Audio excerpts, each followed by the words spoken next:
Good evening, everyone. I am your host for the evening, Dr. Crow, and joining me are my good friends, the Dungeon Crows. You may be wondering, Dr. Crow, you don't have the Dungeon Master screen tonight. Amish has it. Well, I'm taking a little bit of a break, see, refresh my creative juices. And Amish has actually agreed, and all the players have, in a way, to take over roles of dungeon mastering for a short bit. So instead of taking you to a wonderful land of fantasy and high adventures and facing demons and all sorts of evil monsters, we are going to go to a much scarier place, the real world, or at least a version of it, where we will be uncovering conspiracies and fighting demons and high adventure and evil of all different sorts. It's the 1960s. Oh no. It's the Fucking hippies everywhere. 1960s. But they didn't have the internet, so maybe they were better off. Yeah. So Amish, I'm going to hand over Dungeon Mastering to you. Go ahead and give us what are we doing? What are we doing? Yeah, the most dangerous world of all, the world of bureaucracy. Oh no! Yes. This is like, for those of you who can clearly see the title, this is a continuation of Crow's UIU game. Who those who saw that introduction? We take place November 1st, 1963. Excuse me, I slipped up there for a second there. And basically, for all of you, the last month has been a blur of activity, interviews, physical exertion, and stuff like that. Because you've from the last month, these basically messages have gone out, flyers have been put up about a new organization opening up within the FBI. They're supposed to have, top of the top funding. A so-called mysterious benefactor has been helping them out. And pretty much everybody who's everybody has been trying to apply for this position, because you've all been told whatever your pay is, double the pay your active salary is, 6-month paid vacation, your own private parking spots, the works, essentially, essentially what you're getting. And we arrived today with only 8 people left in the everyone who's tried to, and you'll arrive at this conference room. A business suit proceeds to welcome you all in one by one to this pretty spacious conference room, where like you see on the table is all the various pastries, and like there's bagels, muffins, donuts. You have the you have 2 coffee pots, one with the red handle, one with the green handle, old school diner style. And then you have various chafing dishes of all kinds of breakfast materials and stuff like that. And like, feel free to, they basically, the gentleman tells you to like go ahead and have a seat and get to know one another, and then we'll get this orientation started. So you all proceed to walk in. All right. And let's see here. Who do I want to start with? Who actually? Let's put this to the room. Who would like to go first? I'll go first. I'm okay with All right, Crow. Describe your character. All right. So my name is Curtis Slater. I am a pudgy, big guy. Definitely the guy who has spent the last probably 20 years of his life behind a desk. He's plump. He's kind of sullen, and he speaks in this kind of low, monotone, almost sleepy voice of a drone. Very dull voice. He hasn't really been active for everybody, but he's on like his 3rd bagel right now. He's just kind of standing there over by the table, chewing away, kind of watching everybody else as they kind of come in. Yep. Nick, why don't you go ahead and introduce your character? Did you say Nick? Yeah, that's a Nick. Yep. Okay, I wasn't sure. That sounded like Knack. I'm like, was that supposed to be Neff or Nick? So yeah, my name is Gabriel Creed. He is a 63-year-old man who has been working in like the criminal section of the FBI for since the end of World War II. He is a World War II vet as well. He was 25, I believe, when he joined the war, volunteer, not drafted. He's nearing retirement, and with all of his cases and everything like that, do we talk about the most prolific case, or we save that for later? Yeah, we can say that for later. Save that for later. Okay. Yeah. Anything else that has been going on with him? Like I said, he is a bit on the patriotic side. I mean, he does walk with a cane. Slight limp, but not too noticeable.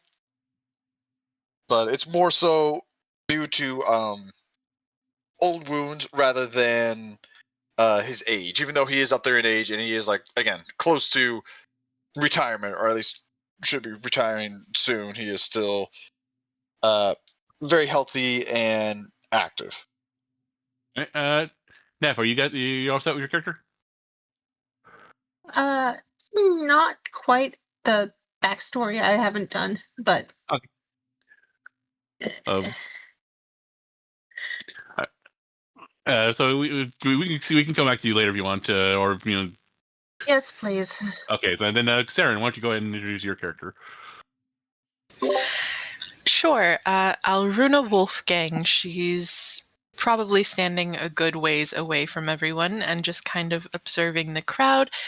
She works in the forensics department. Specifically, she is a toxicologist, so most of her time is spent identifying when people died of specific poisons, how it was administered, that sort of thing, and trying to track where they came from, get ahead of making different cures and such for chemical warfare. She has something of a reputation for being a bit haughty. Oh, I probably should have told everybody where my possession was. Go ahead then. Accounting. I track money. Yeah, well, And, criminal, like hunts criminals down essentially. So like investigator, I guess.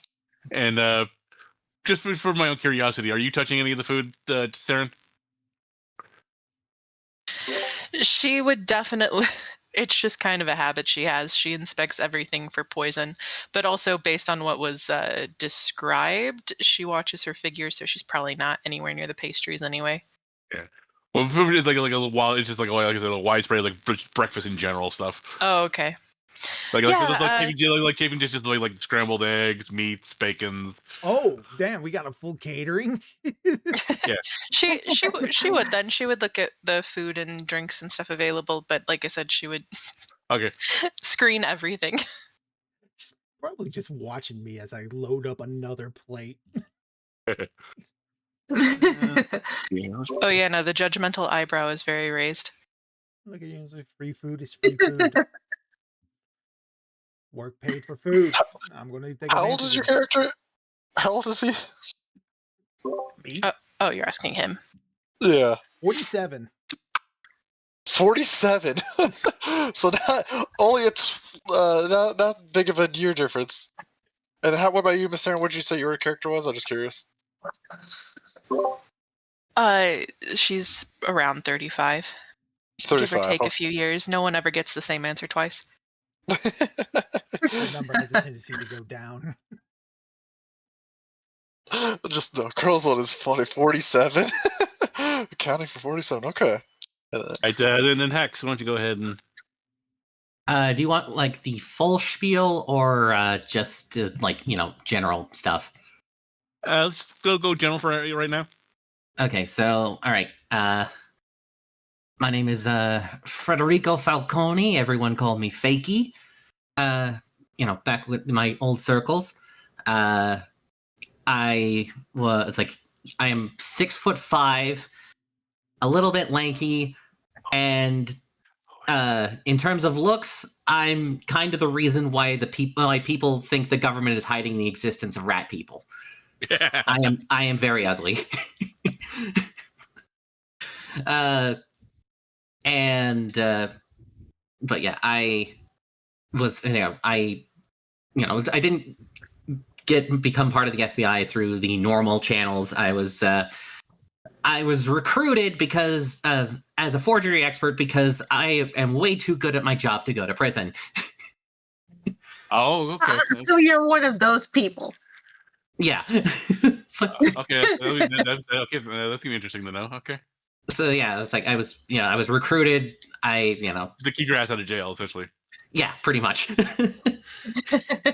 right, I like that. All right, so then I'll just quickly the various NPCs. You do see like there's a more like kind of like similar to Nick, where like a kind of an elderly man. He's definitely got the bald patch going, glasses. He's got glasses. You see like they are double C thick glasses. He's like how this guy managed to make it to the end here.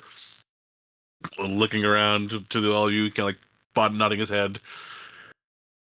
And to his left, you see it looks to be this very mousy woman, kind of looking at everybody, and you see her busy to just kind of just like very carefully, very very just meticulously, just like with a knife and fork, eating the food. She's one of those people who like very very meticulous, very like OCD-ish almost in a way. And then you see this one gentleman who's got like the full on. He's got the Kennedy look. He's got the swapped back hair. He's got proper prim and stuff like that. And let's see here. What's the charisma skill in this? I would think it's I mean, you got charm, you got fast talking, you got what's the other one? Fucking appearance. Saren and Nev, what is your appearances? Which is your appearance? She's 75. All right. Appearance? Yeah, your appearance and yeah. Of 45 APP at the top. Yeah. All right, so yeah, he can't keep. He's not taking his eyes off of you for a second, Saren. Like he's you can definitely feel his eyes all over you.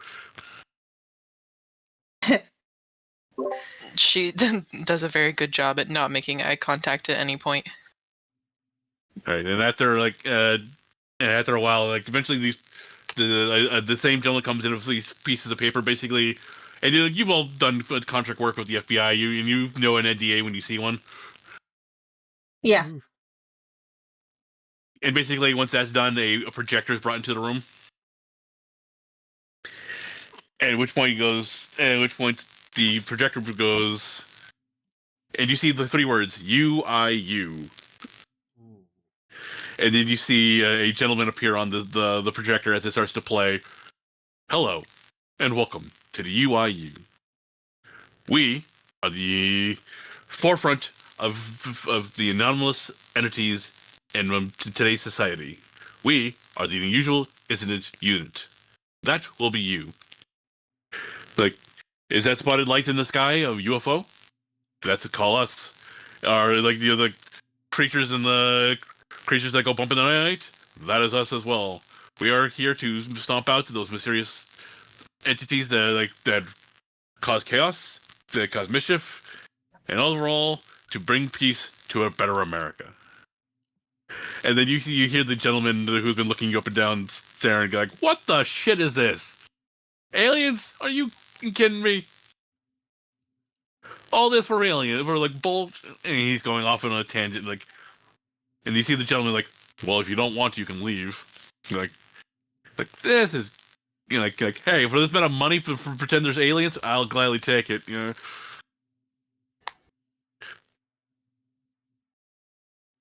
And then the progression begins to continue on. And remember, working together, we expect you all to work together like teamwork. At which point you see the gentleman proceed to open the door. Well, gentlemen, ladies, if you want to leave now, and also we expect your full cooperation to not say another word about this. Otherwise, stay around for another round, and the director will be right with you. Does anyone take up his offer? No. No. Yeah, so you see, Yeah. you see the older of the gentlemen are like, well, I know things that go bump in the night and aliens, but I'm not going to make a further mockery of myself. Good day, gentlemen. And he proceeds to leave. Like, yeah, I just kind of like sit there thinking about it, and then you like if anyone happens to be like if I'm in anyone's field of view, that just sort of like rationalize to myself. I'm like, oh, okay, so that's why they asked me to be here. Okay, I'm just kind of mulling to myself about what it's like. Okay, what the hell am I doing with aliens? What? Like, okay. Alruna's tapping her heel impatiently, but she doesn't go anywhere. Yeah. At which point you see the gentleman also proceed to project the projector, and as he starts to leave, you just like, the director will be right with you shortly, and he closes the door. At which point you do hear an audible lock. Well, that isn't ominous at all. Oh boy, what did I get myself into? They gave us an NDA, right? Yes. Yes, they did. Do we still have these Would- copies would you- with would us, you- or did they take them away from us already? Oh, he took those with him. Damn. I was going Yeah, to he look made sure through to take that those real with quick him. and see what exactly did we sign.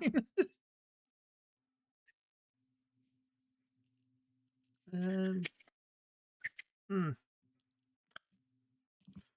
Take another big bite of scrambled eggs, I guess. The accountant didn't read everything he signed? I mean, Did I hear that correctly? I didn't say he was a good accountant. Oh, I see.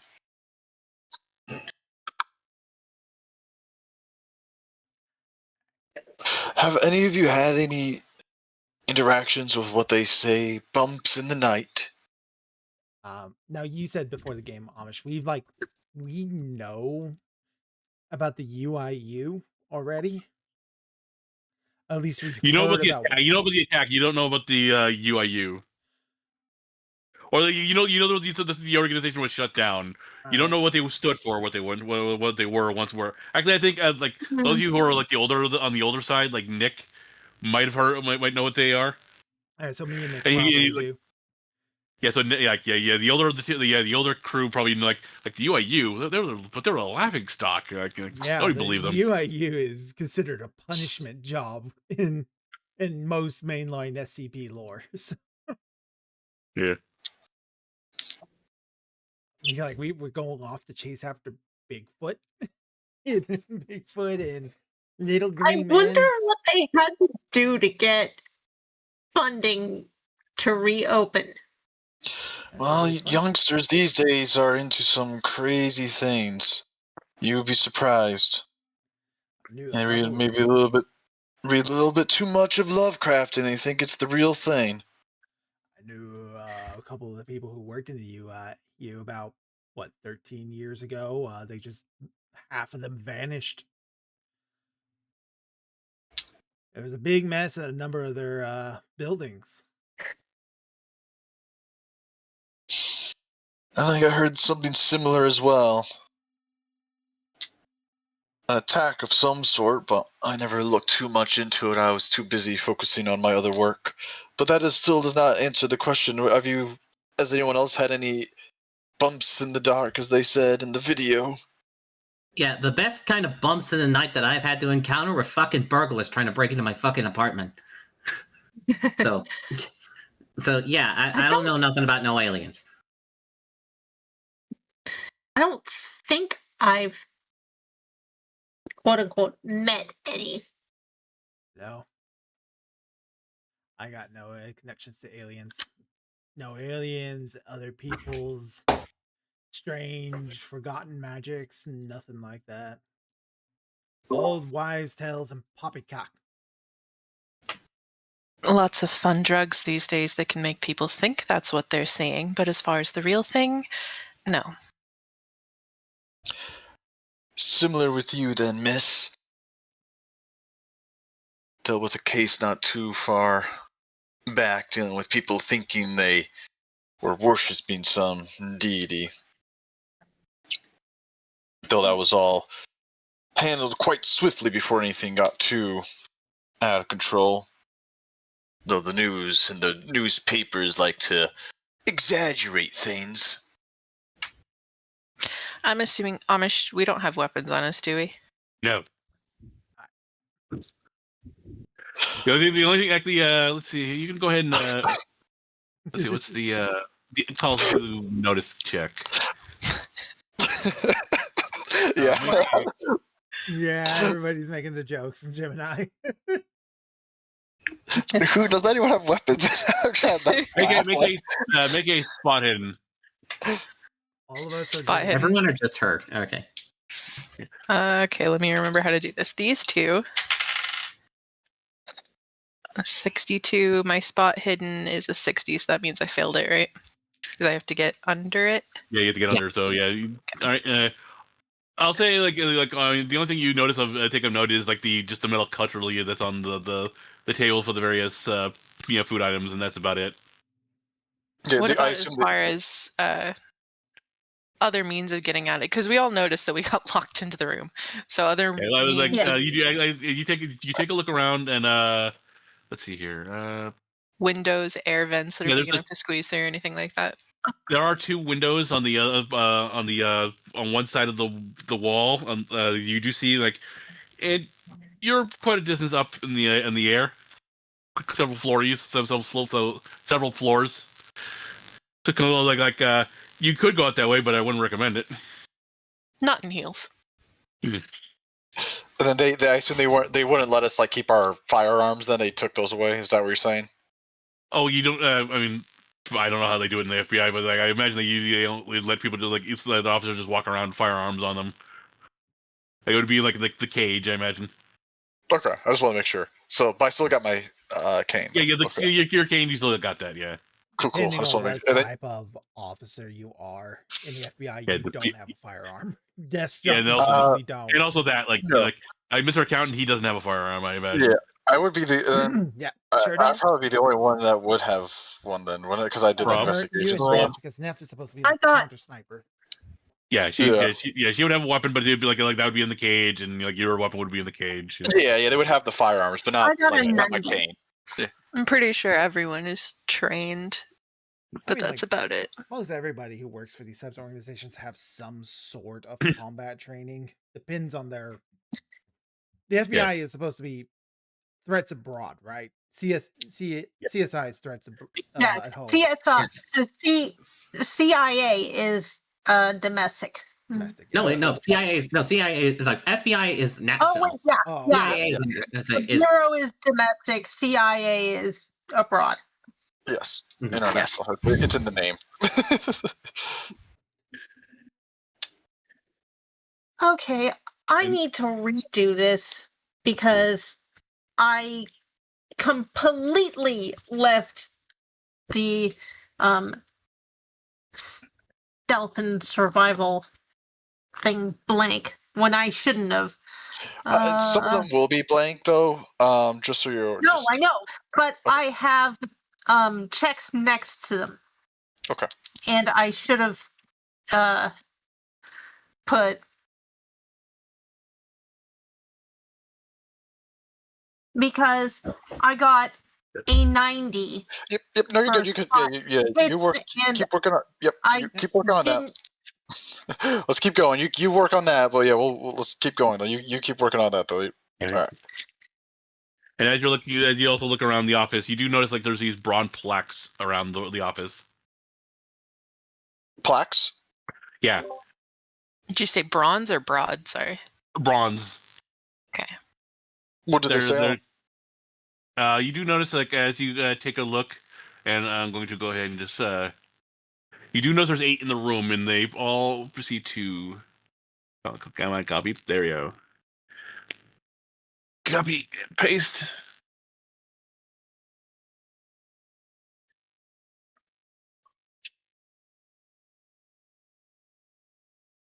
Ooh. Readiness, together, attentiveness, organization, willpower, maturity, kindness, energy. And you do notice, as you're taking a look at them, they all seem to have they'll be secured to the wall with what look to be flathead screws. Okay. So they're able to And, take then, them off. and that's how they are. And that's how they are on the wall from left to right, from 1 to 8, from left to right, essentially.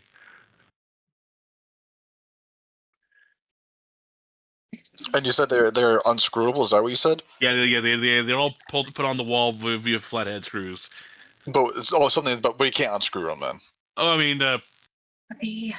like I said, you do have like there's cutlery in the room, like like knives and stuff like that, and Yeah, you can unscrew a flathead with a butter knife.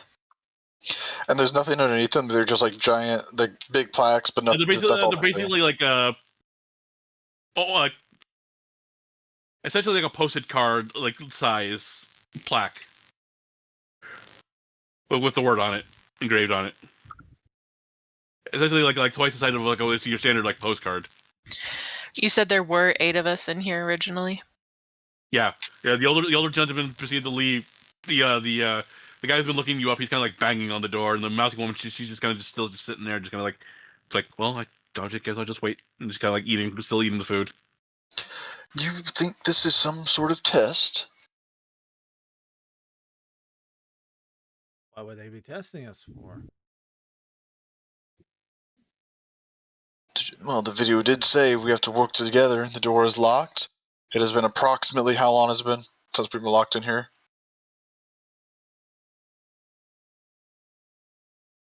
Looking at my watch, how long has it been, Amish?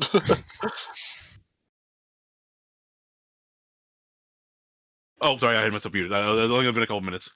Oh, yeah, a couple of minutes, but I would imagine they would be more on time. I think this might be some sort of test. Shall we unscrew one of these plaques to see what happens? They got a screwdriver? I just grab a knife and just start. That's my boy. Alright. Using your wits.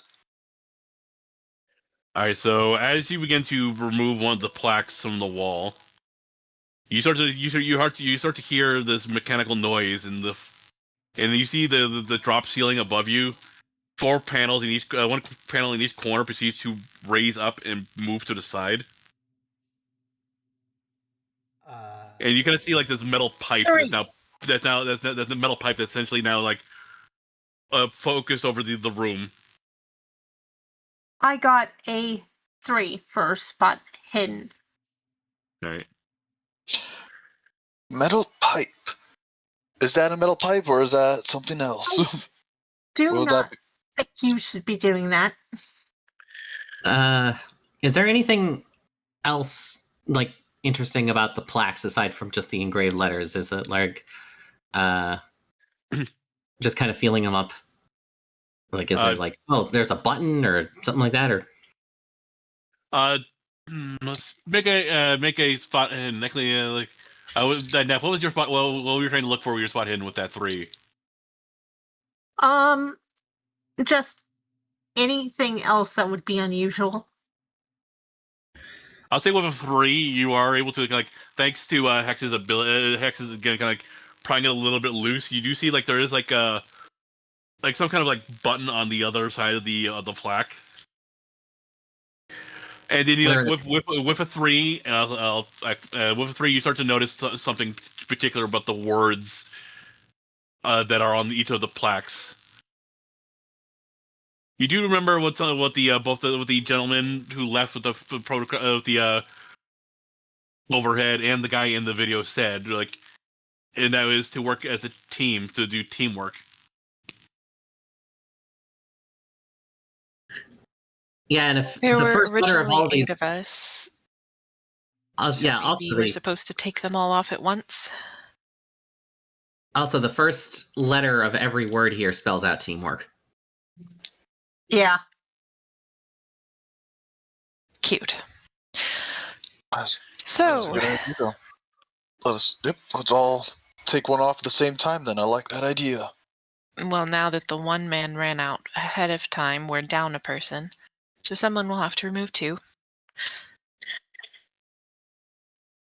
I can do that. Maybe we should just do it just in case, let's do it in the order of the actual word. So it would be 2 and then 8, then A. It's like 3. So just TEA. Yeah, let's just. All right. Yeah. Yes. You know what? I'll say that's enough to circumvent the trap, and you are able to put it all together. Ugh. And you put it together in teamwork order. You do hear an audible click, and Anything coming out of the pipes? well, yeah, it was until you guys did that so effortlessly. I'm like, yeah, you know what? You guys did it so effortlessly. I'm just going to ignore the trap entirely because you did it so well. Neurotoxin. Potentially I know. Basically, I was going to do I was going to do the golden compass, golden circle, where like the room fills with water. Oh, Oh. The nights, where the hell that was the. Well, anyways, like the door proceeds to open, and like, congratulations, like proceed to come this way, and like they proceed to lead you to the director's office. What was the point of this exercise? Teamwork. Teamwork. To see how well you guys work under pressure and how you guys work as a team.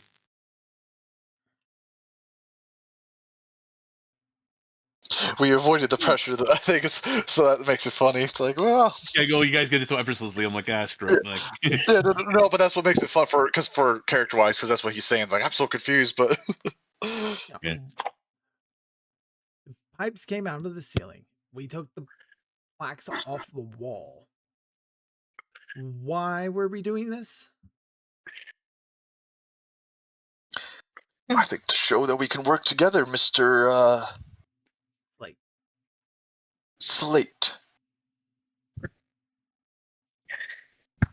Like, if I'm just going to be, if I have to jump through a bunch of extra hoops just to look at doctored pictures of Bigfoot all day, then all right, fine, whatever.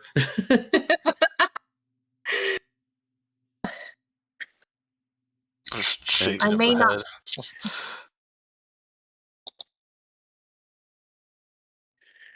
you notice like the little mousy woman's not following you guys. She's just kind of like staying behind with the food. is she done? Yeah, she's done. She Are you- didn't help you guys at all or anything like that. And at which point you do like after like you guys follow a bunch of corridors and stuff like that, you do see like this room proceeds to say Doctor the Director Hancock's office, and you enter the room and you like proceed to file in, and you do see like this woman who's kind of got her back to you. She's like putting papers on the desk and stuff like that. Yes, have a seat, and the director will be right with you. And the guy who's been checking out Saren's character all day, he kind of like, hey there, Toots, why don't you go ahead and get the director so we can get this show on the road. You see her stand up, turn around, like, oh, it's so sweet of you. Why don't you come here? He goes, all right. And you see her, as quick as a flash, knee him right in the crotch, elbow him in the gut, and then grab his arm and proceed to overhand, boom, through the table, through the table. And you hear him. Just a slow clap. You see, Hold on. you see her stand straight up. You do hear running, and you see these two guys, these two elder officers run in. Boss, is there a problem? Mac, Miller, why don't you take this piece of shit out of here?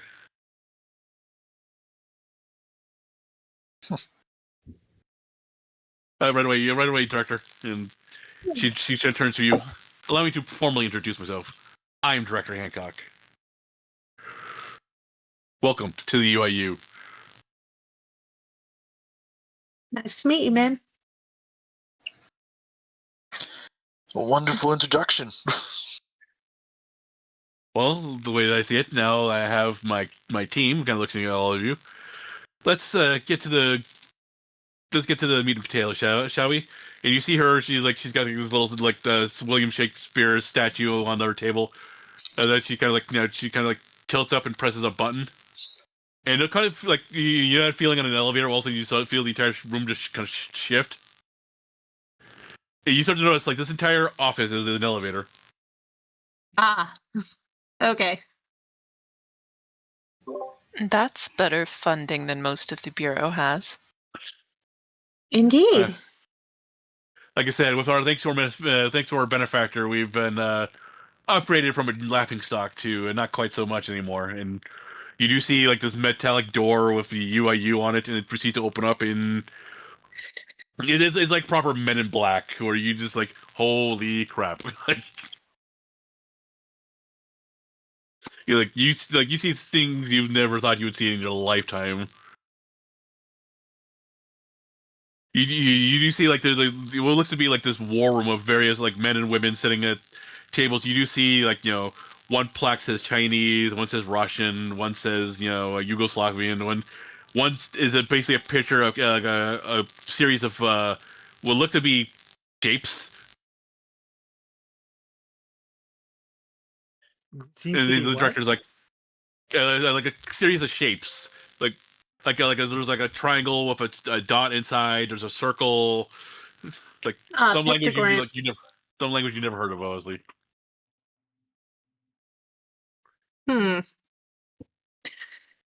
Interesting. So, like this way, like which needs to lead you further into the UIU, and you see what looks to be her office proper, and you do see a wall of TVs that have and each one has like a different caricature underneath with CBS, NBC, ABC, and like all the various TVs from around the world, so they can kind of like have a live feed of what's going on anywhere, anytime. Sorry about all the cloak and daggers and everything like that, but we had to make sure you guys are up to par to be part of this team. Needless to say, allow me to properly introduce you to the UIU. We do handle things that are not of this nature. Aliens, mystic urban legends. I assure you, if you've heard of them, they really do exist. And we work with our mysterious our benefactors to help subdue, detain, to hide this from the normal people of society. Because honestly, we do not want people of everyday yoke to learn about Bigfoot or the Loch Ness monster or you name it. Which is where all you will come in. Let's say that again. It was basically where all you will come in. Oh, okay. Okay, wait. Are you, all of this is for real? Yes. Apparently. Delightful. She kind of smiles, and believe me, you ain't seen nothing yet.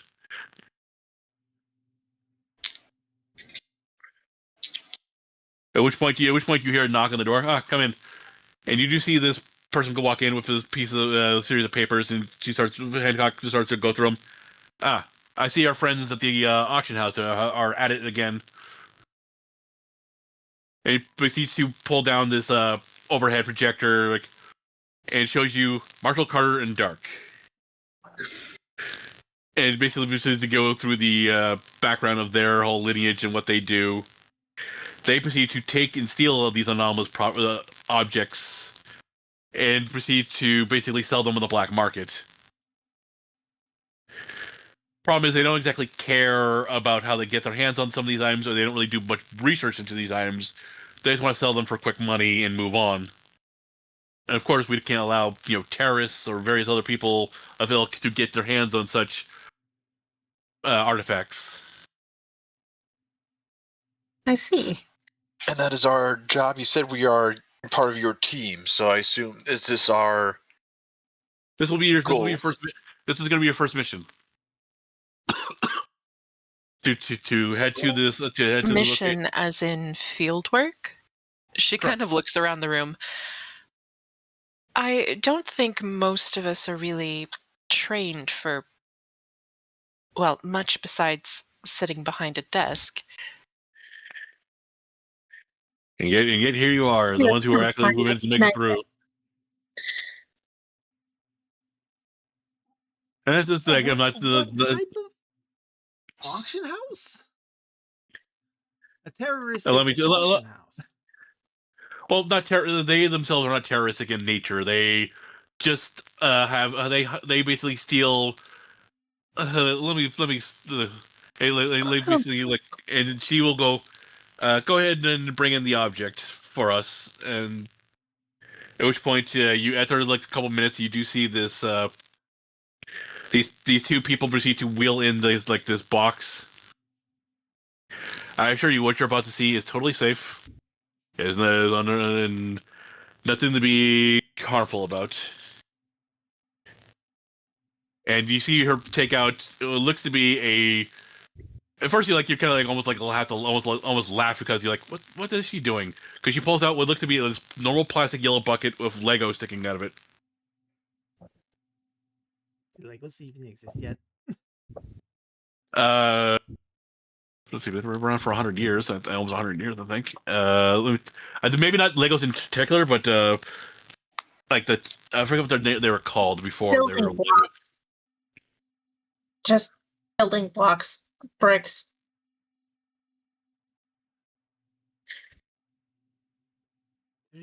What are you doing? I mean, Legos were invented technically 1949. They were just called automatic binding bricks. The Lego, they like the iconic Lego brick we know. It was patented in 1958, though. Okay, so yeah, they would exist. So they were saying they existed then. It was patented for AI, they officially came to the United States in 1961.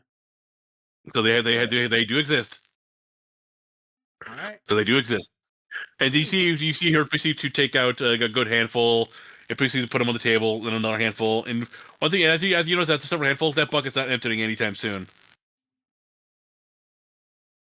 And you kind of look. You kind of lean up to look in. Yeah, that bucket's still filled to the top. And she goes, I assure you, this is nothing. This is no sleight of hand. This is no magic trick. This is basically what is known as a safe object. Turn the bucket over. We will not be doing that. Why not? Well, if it doesn't empty, then I'm it would. sure that the magicians at the local club are very impressed.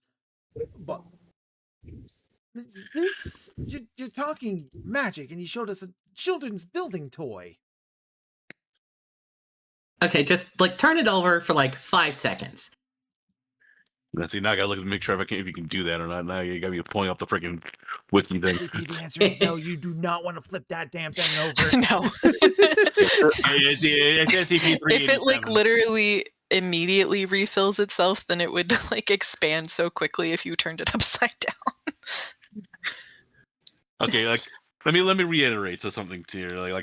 This in itself is what is known as a safe object, but however, there is limitations to what it can be done as a safe object. Turning it upside down is definitely a no-no, because of what I just showed you. Yes, it can be magic, but in the realm of what we deal with, this is what is known as anomalous, something that should not exist, something that should not be. Something that is unexplainable. All right. I assure you, when you go over there and deal with Carter and Dark, Marshall Carter and Dark, you'll see a lot more of the stuff. I convince you not to play with much of the stuff there. In fact, any of the stuff. But your job is to basically take down the various dock workers, arrest who you can, and obtain the objects as best. Do you have photos of these objects we must obtain? And basically, we'll show you this is their logo, and proceeds to show you their logo and stuff like that. And this is where their last location. Basically, show you this warehouse, and they have basically a plane ready for you guys to head out as soon as you're ready to deal with that. We don't know how many are inside the warehouse. All we know is that they usually like to work inside of their own offices, which will be found inside the building. It'll make sense once you see it. So we've been put on supernatural toy retrieval. All right. Not quite. The items you will find there will range. The Marshall Carter and Dark don't proceed to deal with anything that could be world ending, thankfully. At most, you'll find it was. Yes. Don't worry about you won't have to worry about that. We have there's another group that deals with that stuff entirely. You may eventually meet one of its more quirky members eventually.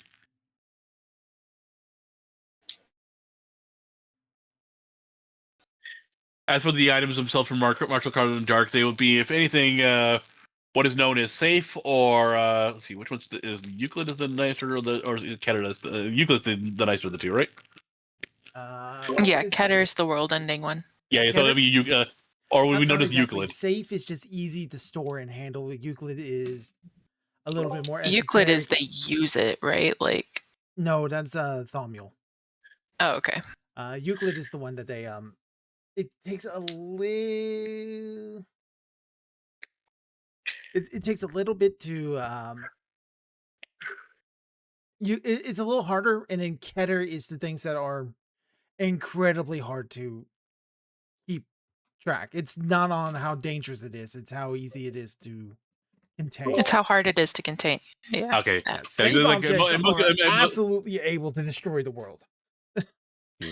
It's like that one where it's safe so long as you keep it upright, so that's pretty easy to manage. Yeah. So like you be running from safe to what is known as Keter, class of anomalous objects. I suggest you, like I said, when you subdue these enemies, do not toy with any of the objects. And we will when you're done, radio us in, and the objects that we can obtain or that we can detain ourselves, we will take care of it. If not, we will call our allies to secure us more properly. Subdue in what way? At best, try to arrest. If not, you are granted permission for lethal measures. Do we have badges then? Why am I quiet? I don't know. Why are you quiet? I don't know. They're saying I'm quiet for some reason in the disc in the chat.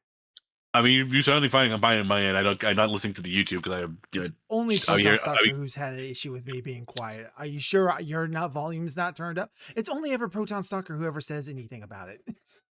Yeah. We only have so many people who watch regularly. Yeah. Well, as to your question there, you will not be given special ID badges like that. We do not want the general public to know the UAU exists. We are underground, just part of. You'll see your normal FBI badges will be sufficient enough. And equipment. Yes, you will be getting standardized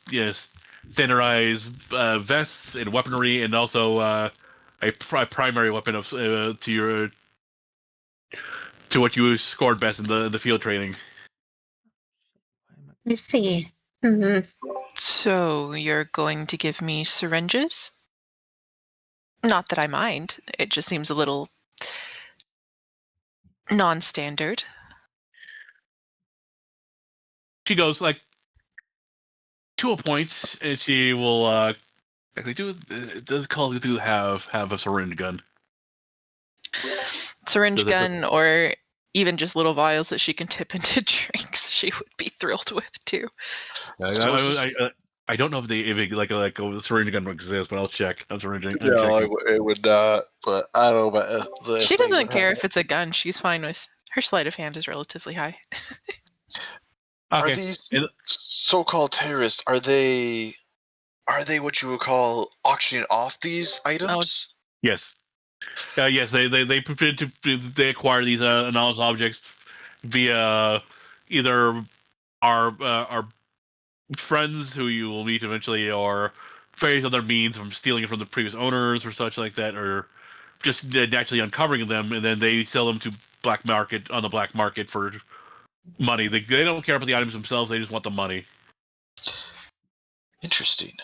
So I suggest then that we pose as auctioneers to get inside this facility. You are asking for syringes. What is your talent, Miss? Wolfgang, I'm a toxicologist. Mm-hmm. Put bluntly, I specialize in poisons, normally just identifying them. But you can make some, perhaps?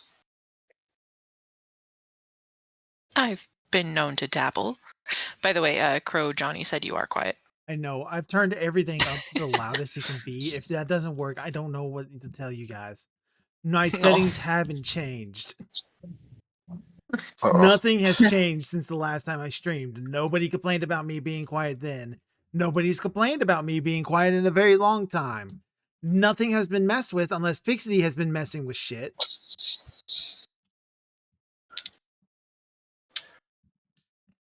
I don't know. Am I loud enough for you guys now? I'm blowing out apparently on the OBS now.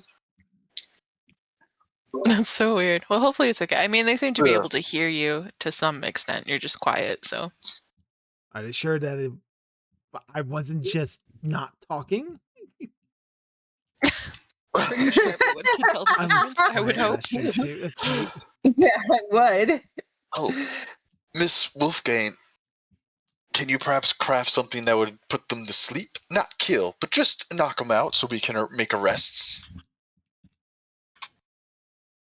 Probably. These auctioneer Making people types. drowsy is something that the average, well, the average doctor would be able to do. So, I'm sure I could manage. Then perhaps we were able to spike their drinks, make themselves be drowsy, where we can make the arrests without issue. What is everyone else's talent?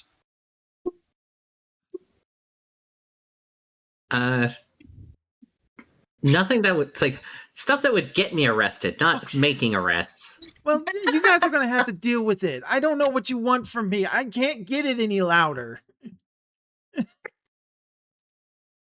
God damn, this is why I hate streaming. I mean, I know how to fire a gun. I know how to beat someone with a tire iron. Well, that sounds precisely what we need for a bodyguard, as these auctioneers will usually carry a bodyguard or two with them. I'm a sniper. Someone to keep an eye on the field, on everything that's surrounding, so if someone is leaving the building, we would have eyes on ears on that, or if someone is entering the building as we're making arrests. Indeed. And Mr. Slate? I'm an accountant. I know numbers. I know money movements. I specifically work with the I had to look it up what the actual organization was. The MLU, which is money laundering. Will we have, and then to the director, will we have any possible fake cash we can use for this auction? If this is how you want to proceed, and we can definitely acquire you enough money to where make it believable that you are who you want to go as, who you want to go as. Alternatively, and perhaps a bit safer of an approach for us, everyone at this auction would also be basically doing something illegal, right? So what I suppose I'm trying to say is, how bad should we feel about, say, just drugging everyone in the vicinity? Airborne drugs are effective as well. Oh. Sounds like a gross misuse of due process. She just kind of blinks at you, feigning innocence. Well, I've never heard of such things. We're not supposed to exist, so maybe? Are these American citizens? From what we are able to tell, the Marshall Carlin Dark people are American citizens, and they do tend to hire American citizens.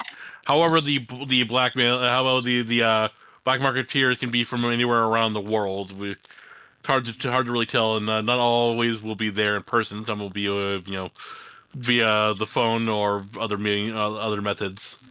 Okay, I'm going to have a talk with my wife because she's absolutely messing with settings.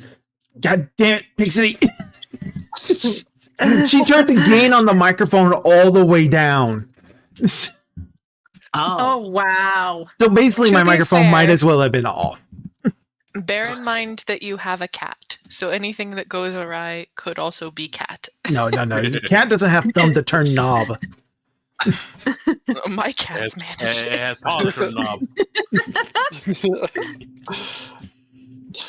Will the airborne drug affect us, though? What you're suggesting? Not if we're not in the building when it goes off. That's why I was inquiring as to how indiscriminate we can be. I mean, the less people know about your existence, I think that would be the better. But I will leave it up to you how you guys decide you want to try to infiltrate and take them down. If you want, I can keep an eye on the situation and tell you when it's safe to go in. After they've all fallen asleep.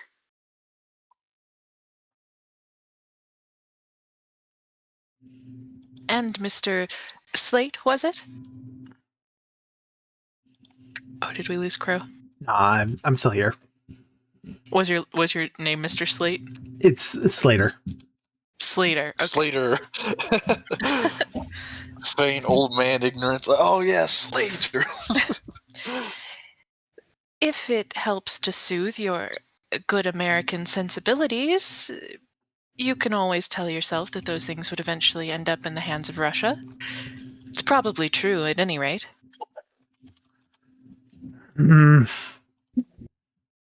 We can't stand it getting in the hand of the commies.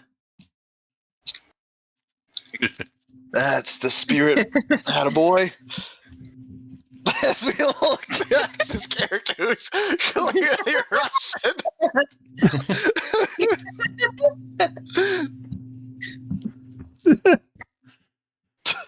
All right. How do we handle this auction house? As I said, Well, I think it's best as you pose as those people to at least get inside to plant whatever airborne drug you need to plant, and then quietly exit as well without causing too much of a fuss. At least one person will need to, yes. Admittedly, I have exactly zero experience in infiltration nor subterfuge or anything of the like. Unfortunately, you're also the only one that would know how to plant this sort of airborne drug. Hence the reason why I suggested you bring a bodyguard, someone who may have more experience dealing with these sort of situations. And I looked again to Hex's character. What's your Hex remind Frederick? Frederico, but you could just call me Fakey. Fakey. Nonsense. I'm calling you friend. How the hell did you get that nickname? Because I'm really, really good at forgery and counterfeiting. While those are certainly useful skills in some applications, I'm not sure exactly how they translate to this. Can't I just Exactly. I take don't the know why sniper? I can't help but feel like we're expected to be mostly a team behind the front lines and not directly involved with the fighting. She'll do you- turn to Nick's character. What did you say you do again, Mr. Creed, Gabriel Creed. I investigate and capture criminals. I am quite familiar being on the front lines. Good. However, You've with just my volunteered as my age- bodyguard. Oh, wait, just put a number. You'll be fine. Age is 63, and there's also the chance that my face might be more recognizable in these sort of crowds. I have made many arrests. Right. Back to the sniper it is then. Miss, But that's why I was saying Betty looks. Mendel. do you have any experience with close range weaponry?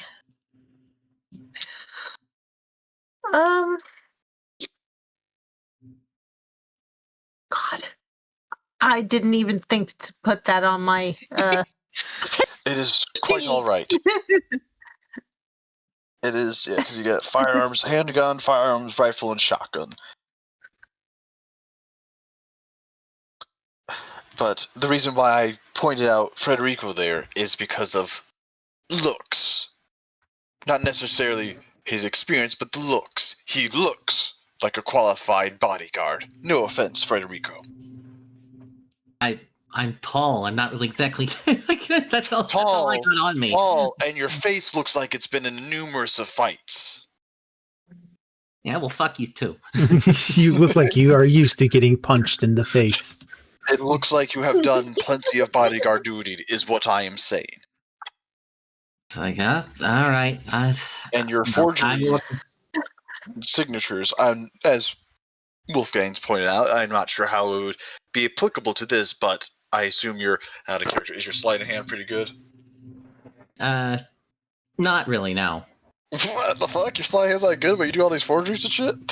Well, it's Hers Forgery, is, not but stealing. like, Oh, hers. Oh, yours is. But Theron's is. There yeah, we go. Alruna's yeah, not good. Sleight of hand. And I've got disguise.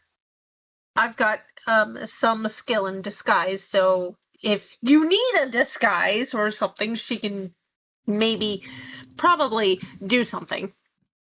Well, probably no one would recognize Well- her anyway. She's perfectly capable of looking like a rich woman going to an auction.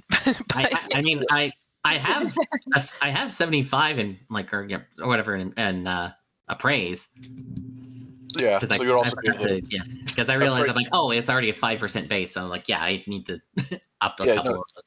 Yeah, so you would be able to essentially help her, because that's what I was thinking. Because like, if you could appraise Alright. things for her to be like, hey, this auction's good, just so she can pass as someone who's aware of these things. Plus, Miss Wolfgang, I think, what's her character's name again? Me? Mine? Neff, what's her character's name? Betty Mandel? Batty. Betty. Betty. Betty Mandel. Okay. And Miss Betty here, we can help you learn the art of acting if you need it. To pass off so you can get inside, plant your airborne disease, and make it ready to escape. Federico can help appraise those items if you are questioned. He's your bodyguard, and you could say he's also your appraiser. Your expert. Or you can leave that to perhaps Mr. Slate. I can appraise. I got a 60 in appraise. 25. Slater as well. He's 35 as well. But that way you have at least 2 people with you, so that way you're not going in alone. I don't know, what do you want to do, Mr. Slater? Everything I'm saying, I'm not sure where... You're the oddball, I'm not sure where you fit in with the plan. I mean, you need somebody who can track banking numbers and such. If we're dealing with an auction house, there's going to be a lot of an auction of exquisite and unusual items. Have any of you actually been to an auction before? Well, Yeah. I Or, no, I'm asking in character. in real life, no. no online auctions, never an in-person one. No. My character asked your characters this. Oh, in game. In game. Yes. Yes, I would have experienced breaking up auctions for Kerbal stuff, like I said. Oh, in game. Okay, in game. Yes, she has mostly black market auctions, but yes, which this technically is. So technically, she's very familiar the with blackest these. market. So I would say Betty would Mr. Slater, probably have been to 1 or 2, but whether she was in the building and not just watching for suspicious activity is maybe. I mean, it sounds more like I'm going to be the guy who's grabbing the items and cataloging them. That seems to be more what I'm going to be doing. how good are you remembering faces as And well? tracking the network. Yep, tracking the network, remembering faces as well. See if you remember, see a face, see if you can remember it pretty well, so that you describe it. What We're would going to be- try and capture Which skill them would all. that be? I have no idea. It's not really a skill on here. I would say that that's tracking probably. I thought that would be more tracking, actually, like physical, like survival tracking. Yeah, that's survival. That's what I was thinking. That's like more survival. That's why I'm like, I don't think it really is a skill for this. I mean, it probably literally would be just part of your accounting skill, right? Because Yeah. you can see where the money's going. Yeah. I have a 70 Even in little tricks accounting. to like even little tricks to launder and stuff like that, you would probably, because specifically since that's what you do is catch launderers, you would know all the tricks and be able to see where the money's actually moving. Yeah. And it may be a good idea just to see how they operate. How many black market auctions are like this, Miss Director? The martial card in dark, they like to pop up every once in a while. Once they get, usually either they'll hold on to a lot of their collectives until they have enough to do a nice big score, or if they manage to steal something of great value, they will do an emergency auction. That'll probably will mostly be a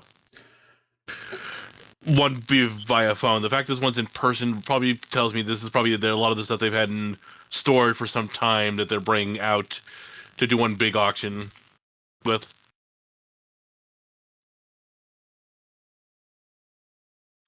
All right. It looks like we got our plan. So it looks like it's a good idea to have at least a record of how they operate, so that way the next time these hooligans pop up, we have a better understanding of how they operate and how it's easier to shut them down. So 3 are going in. Betty, our sniper, will keep a wide eagle eye on everything that's going on. And I'll find a nice vent to pop Yes. I just realized I'm a trying to think sleeping agent into. I suppose I should go ahead and make sure that I can prepare that. Is there a lab here?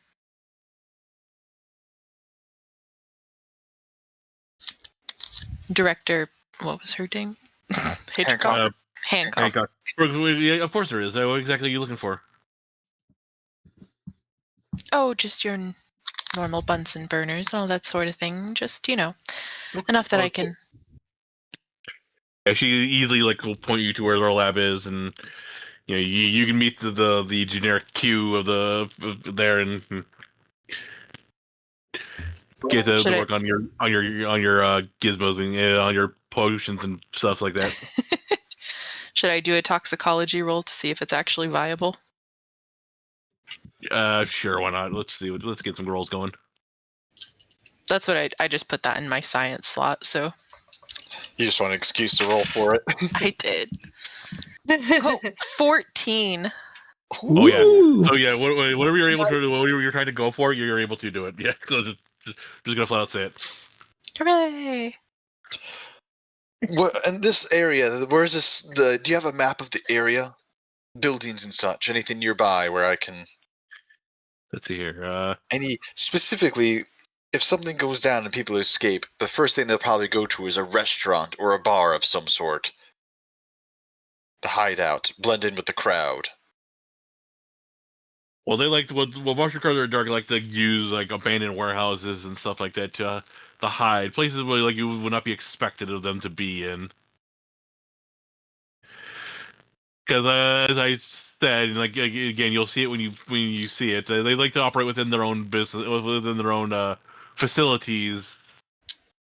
Well, I'm just saying, should anyone escape, hopefully not, and should they escape notice of our sniper, which I doubt they will, but if they do, it probably might be a good idea, because I'm also just trying to find something I can do. So just stand guard. The problem will be that if it is a warehouse, it'll probably be in a warehouse district, meaning there'll be a lot of alleyways, and they'll be usually they always will hold the auction at night, so it'll be hard to keep track of them if they were able to get out of the building. Yep.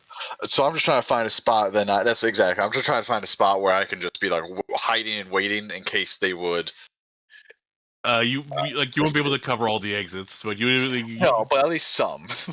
That's why I'm trying to go for the one they would probably take the most. If something would happen, what would be the exit they would probably take? It would depend on actually, let me see here. Let's see if we can roll for that to make a best estimate. Yeah, because Betty will have eye on most of those exits anyways, but for the ones that she doesn't, kind of thing, that's where I'll try and station myself, because I can't. I'm probably too recognizable where I wouldn't be able to go. That's why I can't do the disguise stuff, because I'm just psychology. Make a psychology roll. A psychology roll. Ooh. That sounds like it might be what I'm looking for here. Fascinating, interesting. Well, because you're trying to like understand, like you try to Yeah. basically put yourself in their headset, or like where would be the best exit. Yeah. Fucking 4. Let's go. Jesus, all right. Damn. We're Yeah, you're, good today, boys. The dice are back. all right, Do you have any points in it at all, or no? It's like, Actually, I didn't think to put any points in with it. I so yeah, should've. that's at least a half success. So damn. Yeah. all I right. So should've like put from points in those. what you're able to like to determine from the map you're able to get of the warehouse in question and where this auction is gonna go down. Judging from where the best place for Betty to be for the sniping to take care of one plate, you do notice like all the various other exits do kind of funnel around this one particular alleyway. So if you manage to like set up a trap there or wait there yourself, you'll be able to get pretty much all of them in one fell swoop. All right, and I guess that's where I will station myself then. Okay, so where is a good place for Betty to set up her sniper? I'll say with Nick's role, he's able to kind of like pinpoint the perfect building for you to set up in. Because you'll have access to basically 3 exits on your front. The front exit, a side window, and a side like fire exit. Okay, then she's gonna set up her snipers next. Where she was told was best. Yeah, and you do see like you were able to get like a good and you're able to see a lot of the people who are coming into the place. Well, of course, like it's very like cloak and dagger, where like people are wearing like full blown hoods, masks, like they're hiding everything about themselves. You can't tell who's who. Kind of cultish, isn't it?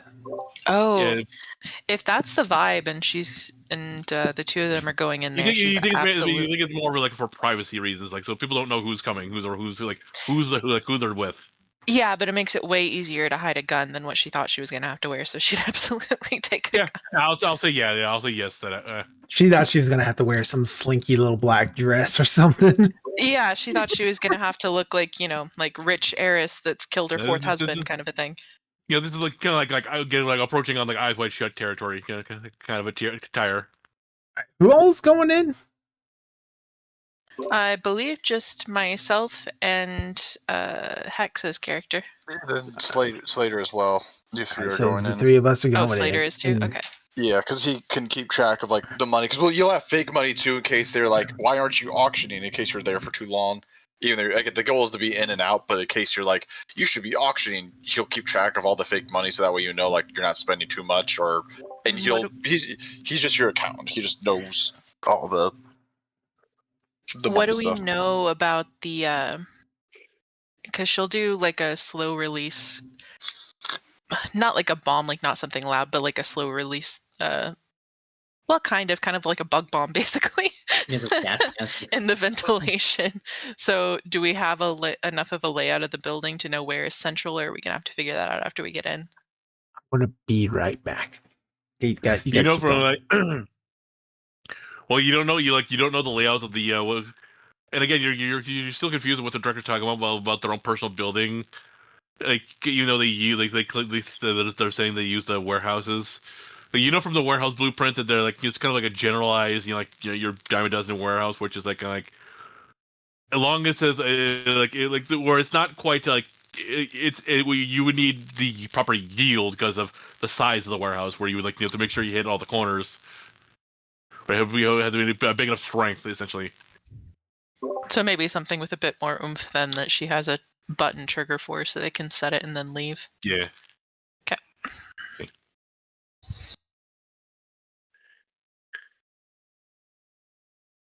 And so how are you getting in then?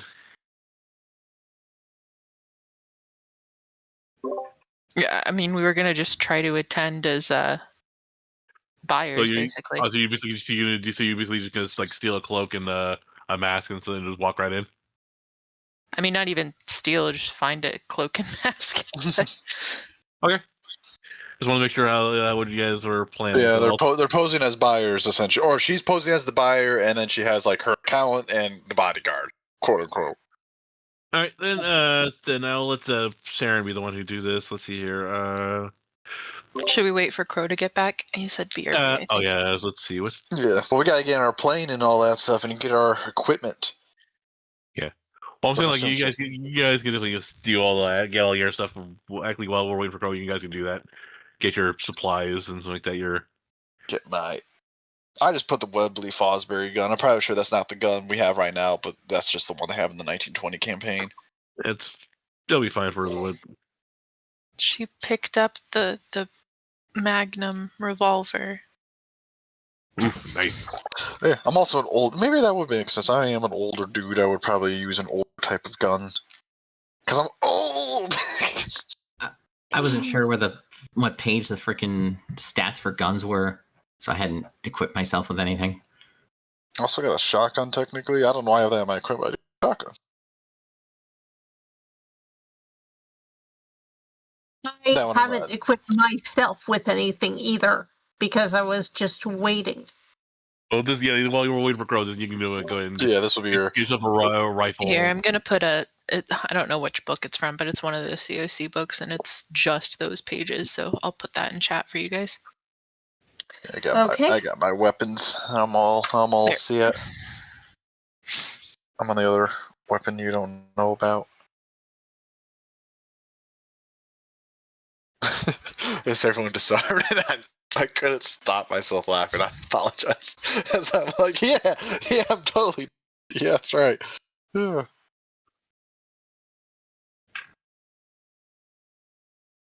I don't know if it has all of them, but it has enough of them. And may I ask, Mrs. Hancock, why us? Why did you choose us for this assignment? Because you were the ones who succeeded where others failed. But you invited us here. Like, why invite us in the first place? Did we catch your eye in some way?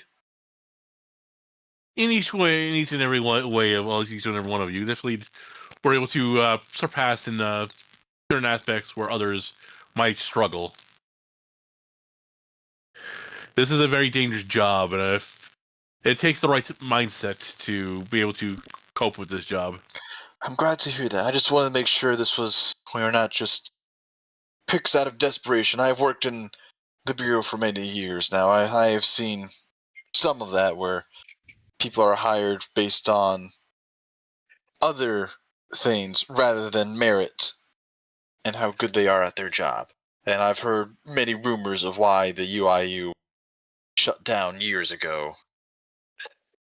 You kind of like, yes, there is that unfortunateness about our past, and still don't know whatever happened there. Just a bit of a tragedy, but it's one we will not allow to repeat. Hence the careful selection, I hope. Exactly.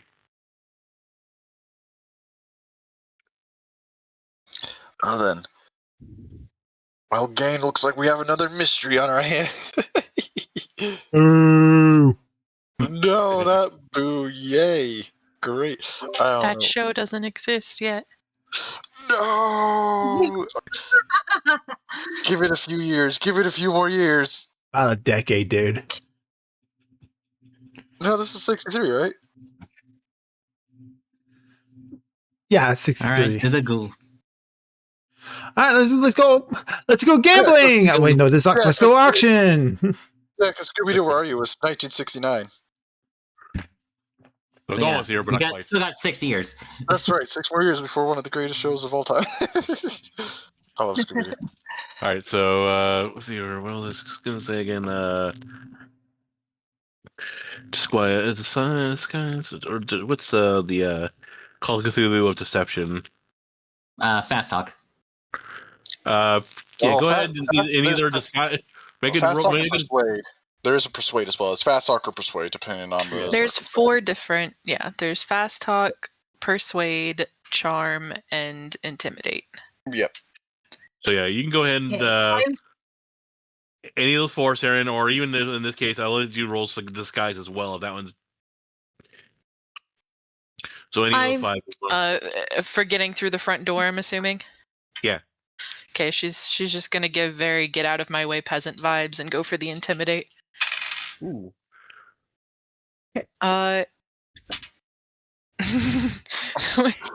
You also got luck to use if you need I to was push gonna that down. say I might. You can luck it or you can push it. I think I might push it because my intimidate is pretty relatively high. It's a 60, Right. so I got a 97. Oh no! Oh So luck's no! not gonna. Yeah, we're gonna push. 13, much All right, better. good. No bad things happen then. Good. Okay. You get stopped by the bouncer, and then you're like, out of the way. Yeah. Out of the way, thud. Literally, she like steps on his foot with her stiletto. Oh, How dare you Mm. stop me?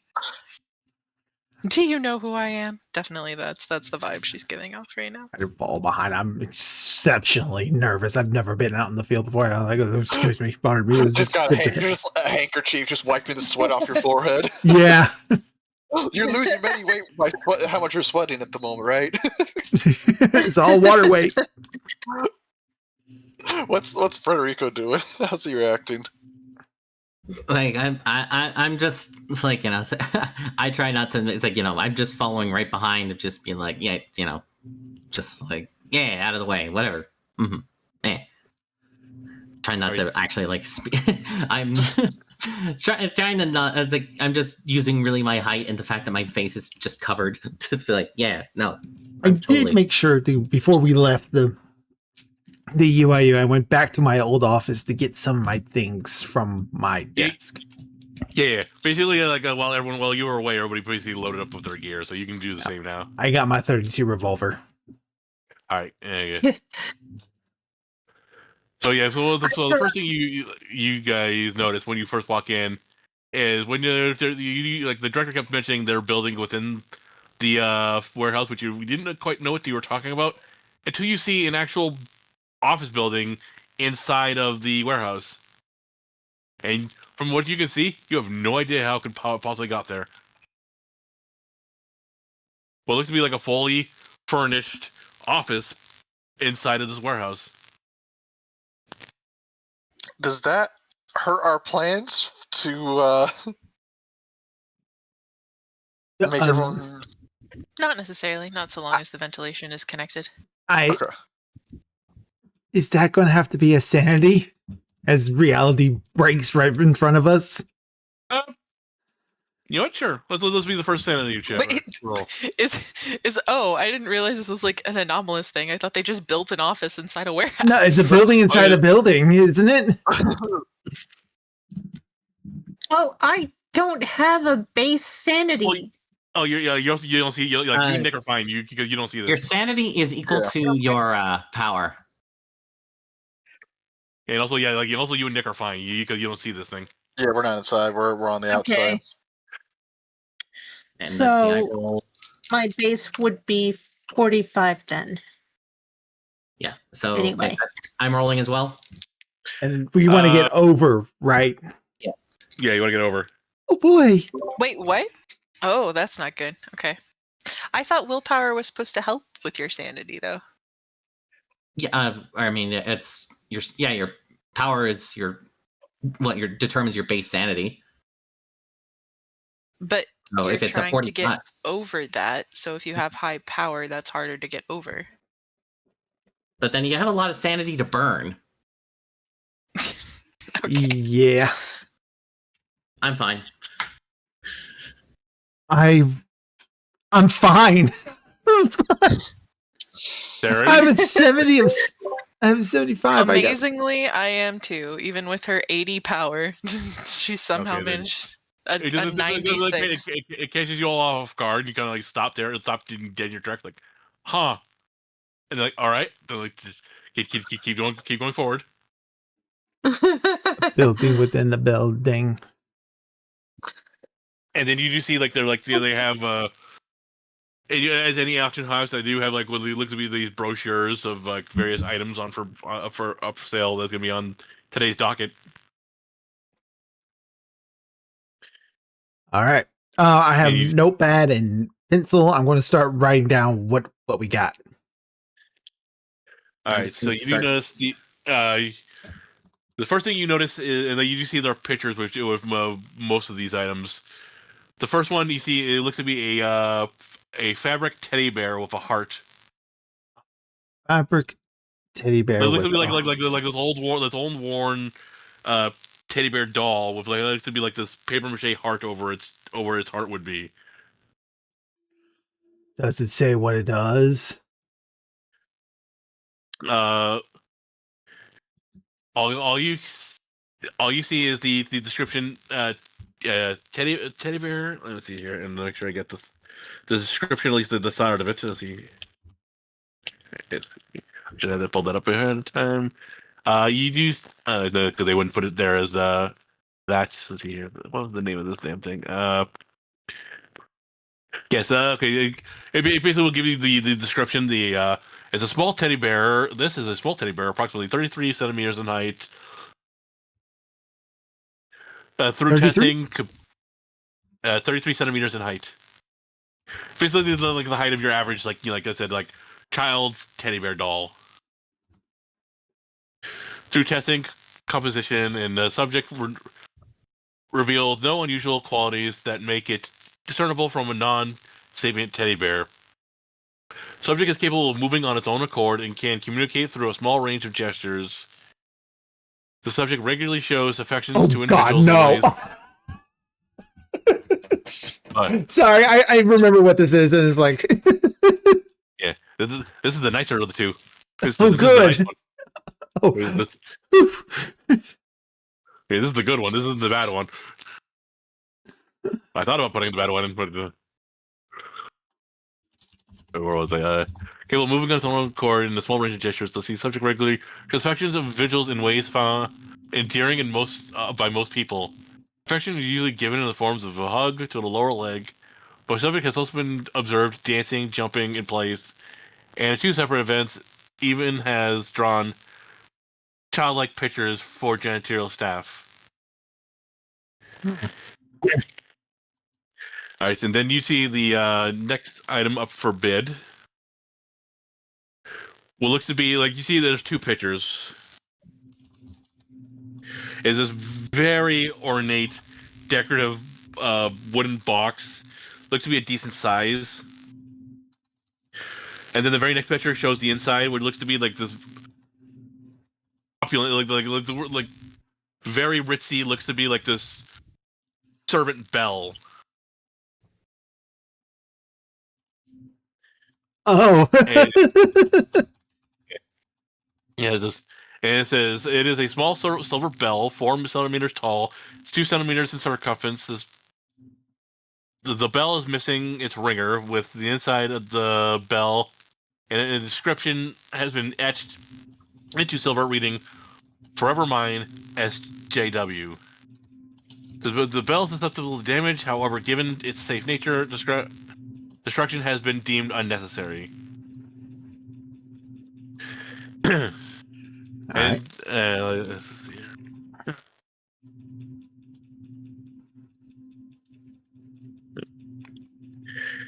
and you see, like, there's two other items for at least for this auction, and you do see, like, what looks to be like this aquarium. Oh. And what you do seem to be a collection of what looks to be these snails with, like, almost horns on them. All right. Of various colors. I'm sorry, I just haven't thought about SCP stuff in a very long time, so it's kind of endearing to remember all this stuff. Yeah. I just chose the ones I thought I would want to put in there, like ones that haven't been used yet. So the aquarium is full of these snails. Well, not just snails. I'll get to the other one in a second. It is approximately artificial species of invertebrate vaguely resembling snails. Adult specimens are approximately 20 centimeters in length, 12 centimeters in width, and 15 centimeters in height. Although exact size differs between specimens. Specimens differ from ordinary snails in that they have a warm blood metabolism, complex eyes, small horns consisting of cartilage-ridged tentacles, apparently increased intelligence, and a complex vertebrae type jaw structure as well. However, you do notice, aside from the very snails inside, you do looks to be this black and green slug. Yep, I put him in here. Okay. Is a neurobranch of a species. I'm gonna butcher this.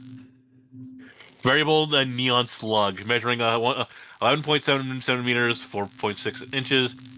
Like, there are no physical differences between this creature and any other members of its species. It is sapient and capable of telepathic communications with a small range, within the same range as a typical human voice.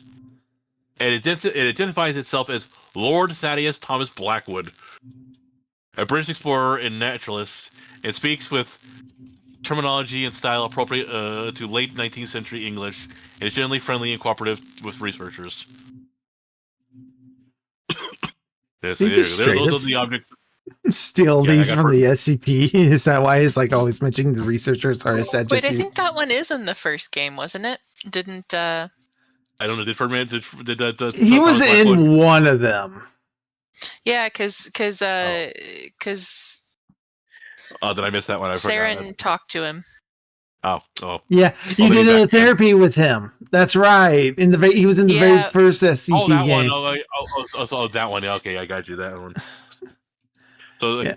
but he wasn't in the UAU one. So, like, No, he was not in the UIU Yeah, because it was one. when Clef got drunk and was playing his ukulele.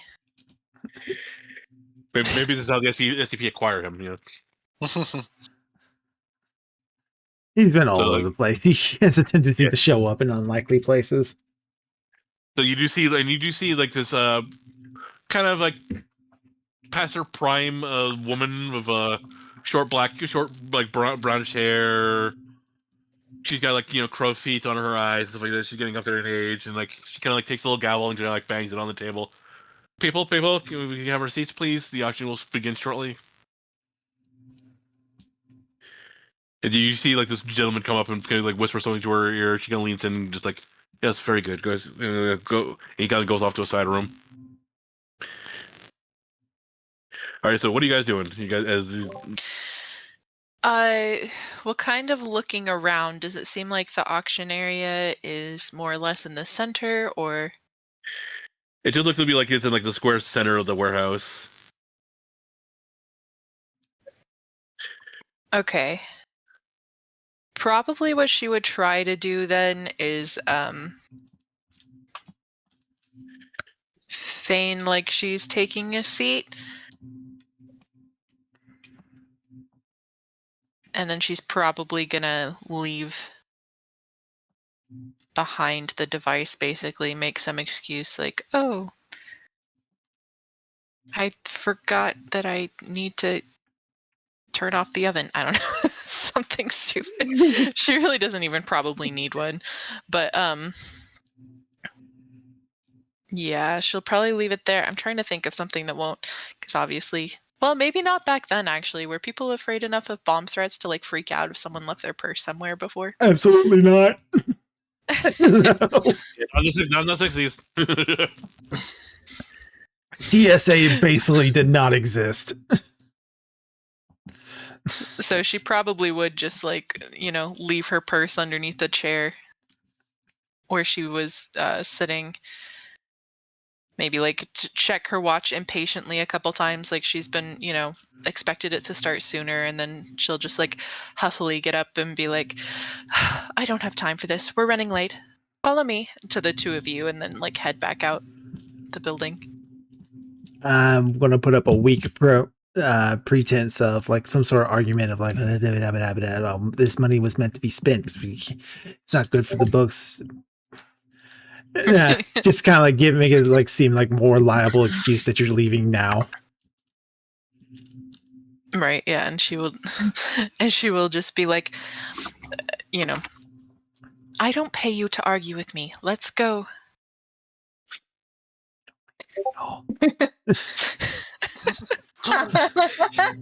She kind of shoots you a look like, shut up.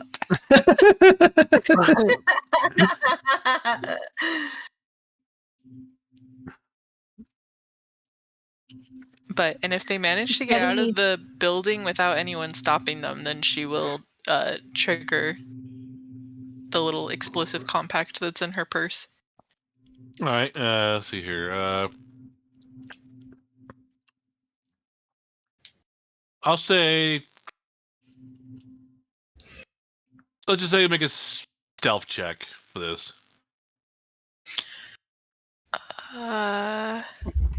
Just see, like, not like you're being stealthy, just like people are like not paying attention to you as you're leaving, kind of thing. Okay, well, they probably will be because I'm not very stealthy. What did I get? A 2. I guess I'm stealthy today. Yeah, so people, the guards, and stuff, you don't really pay much attention as you're leaving. They do, they're too busy with other stuff, and like they don't really pay much attention to you guys as you're. Because they don't see you much as a threat right now, and then like you're able to leave the building. Okay, once they're outside of the building, she will just go ahead and detonate it then. Okay. Okay, so let's see. This is gonna be. I assume you don't. This isn't like you actually have like a toxic thing that. Yeah, that was what the toxicology roll for was to make the sleepy time gas. All right, then. I'm just gonna make one general Constitution roll. Let's see here. Dice. D100. And you know what? I'm gonna make this a hard roll for them too, because they weren't expecting this, and they're kind of like they're in the perimeter in the middle of this thing too. So 87. So you proceed to hear thump thump thump thump thump thump thump thump. She smiles a little creepily, like she's way too pleased with this. Have you watched Apothecary Diaries, Miss Saren? No. You should. After this, you definitely should invest in it. Well, Okay, that Betty seems to will. have been effective. Your turn then, I think, Mr. Slater. All right. Slate's obviously incredibly nervous. Like, shouldn't we wait for it to air out? Did anyone bring a gas mask? I mean, I That's a assume we good would have question. this part of just kids. Yeah, that's what was asked before. I suppose given the. I would say the toxicology person would definitely be smart enough to bring gas masks because All right. All right. I'll put the mask on. I pull out my handgun and I walk in just to make sure nothing's going to still be up and shooting back at me. I walk back in. What do I see? They all stare at you menacingly. I'm gonna say because of the green haze, I want you to make a perception, or what was it called? Spot in. Yeah, spot in. Make a spot in. All right, I got a 50 in this. Percent out there.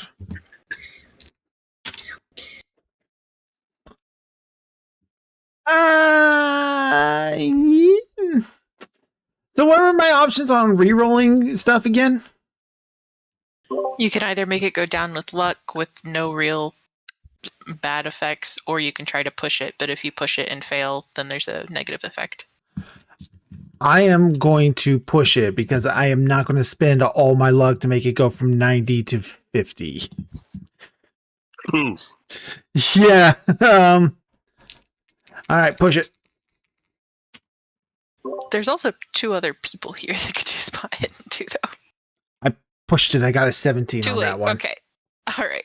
That's good. Yay. Which is a half success. All right.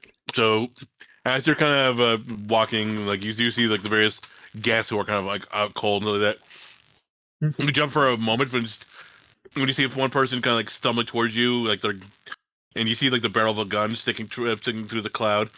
And you see like one of the guards kind of like he's like trying to move forward, and he like looks at you and the math and everything like that, and just boom. I am trembling and everything. I almost shot this man. I am. So you're able to get all the way to the building, and everyone's out cold. Everyone's out cold. All right. I start making my way towards the back of the building where I assume where the stock Right, and the Yeah, you do see that where the table's full of papers and stuff like that. However, you're not seeing the things you're really looking for, like you would expect to find. so this isn't like the ledgering stuff. This is more like Well, the script you for don't what see they it. would read for the thing, probably. Well, you don't see it out in the open. All right. I'm still going to gather up the auctioneer's notes. Yeah, you do have like the little desk inside the office. You used to see like what looks to be like this gaudy painting on the back wall. All right, got a painting. I just start opening up drawers. Are we supposed to be making arrests as well, or? Yeah, I mean, what are you guys doing while the accountant is doing his thing? We We're probably supposed should to be have making told him. arrests, so I'm just going around with all the unconscious people and just like handcuffing them and dragging them off to a corner. All right, I'm gonna say you definitely don't have enough handcuffs for everybody. Were we not? If our plan was to arrest everyone, would we not have brought enough? What about having zip ties? Shit, we probably waved them Okay. down because they'll be needed in here now. Okay, so okay, the person size the thing back then, or I imagine they were. So yeah, I'll say you definitely have enough things then. You probably would just have like a baggie of like the zip ties, so you would have enough then. Probably just handcuff each people to each other at the very least. That would work. Yeah, That would work too. that'd be fairly economical that way. And then we've got to Yeah. also obviously collect the SCPs. Just daisy chain them all together. Alruna's like going around taking like notes in her notepad about all the various effects and like side effects that she's seeing on the different people that are unconscious. Like, oh, that's one I haven't seen before. And so as you're going through the desks and stuff like that, you don't. Again, you find more paperwork, but not what you're looking for, and eventually, like, you do find like what like to be like this like hidden button in the desk, and when you press it, the painting kind of pops away from the wall, Fancy. and you find a safe there. All right. Hex, what's your character's name again? Frederico. Frederick. A Freddy. Yeah. You any good at cracking safes? No. Not. You're a former criminal and you can't crack a safe? I didn't make my criminality by cracking safes. I made fake money to go in said safes. Is it a sleight of hand roll? You're like be evil locksmithing. me.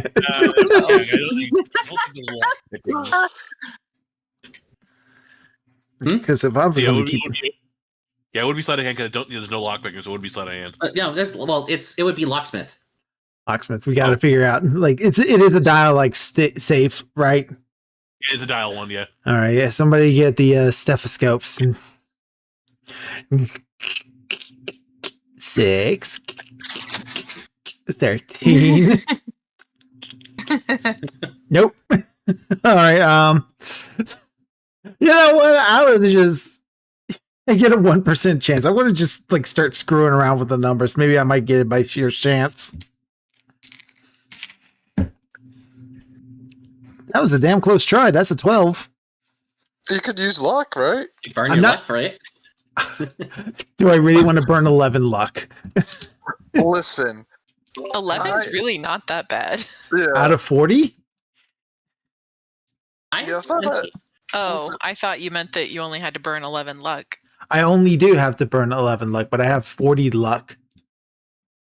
Yeah, but like it's a 1 and none of us are trained in it. That's an impossible roll, basically. So 11 is not that bad. I would say I would use it. From a past experience, using all your luck points is kind of a rarity. Okay, so I'm going to spend 11. It's just chance he just guessed it. You would have to you need to be in like a really bad situation and roll really bad in order to like spend all your luck, kind of thing. All right. in just one sitting too, because otherwise, like you could use it all, but that's. It was 1, 2, 3, 4, 5. Sir, this is like Freddy doesn't know how to crack safe. He just starts spinning the dial around a couple of times, and it just clicks open on the ship's chance. That has to be astronomical. Like, I can't even begin to imagine what the chance of that is. Amish, what's inside the safe when I pull it open? A bomb. It's a string attached to a shotgun. Looney Tunes sketch there. But It's imagine that there's this very ornate ceramic comedy mask sitting in there. Fuck you. I'm kidding. It's a ledger. Okay, it's just, I thought you were for I was real. like, so we just all died? We're all having like flashbacks. That stupid mask. Surprise! I surprised him. It was a very real fuck you, Amish. All right, so the ledger is in here. Yeah. You do see like this like brown envelope, and you do see and of course being the people who are very paranoid, and it is in a code. All right, this is probably going to take me a while, but I'll grab the ledger, bring out my notepad. It's encrypted? It's encrypted. It's like I immediately take the ledger as soon as he brings and I'm going to roll cryptography. Okay, go for it. Oh. Ooh. You know, this is something he can do. He can do it. He can't do it. He rolled badly. I rolled a 58. I have 41. So I'm like, Do you want to use luck or you want to push it? I'm gonna push it. Okay, there. All right, I got 40. Fuck. All right. Okay, so you start looking around for the because of course you know cryptography, there's a key somewhere, and as you're looking around, you do see on one piece of paper there's this one word circled, and you see it's the month November. I'm like, so you're like, okay, so you start plugging November into the thing, and and you start working through. You're like, okay, you were able to. That is the word. You're able to decode it, and yeah, there's a lot of money tied up in this book. A lot of names. So yeah, you do feel like you definitely scored big on this one. Oh boy. It's like way too dense for me to go through it in any fucking efficient fashion, but okay, yeah, this is definitely what we want. All right, so I'll say after you guys call in the hired guns, they come in and start basically wheeling everybody off into the paddy wagons. I go up to our toxic lady over here and go, as Mr.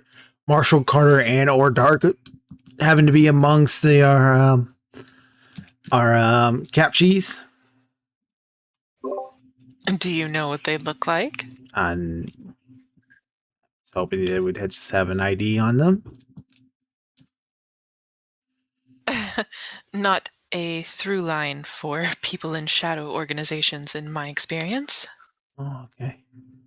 I think the organization we work for will probably have better ID on who those fellows are.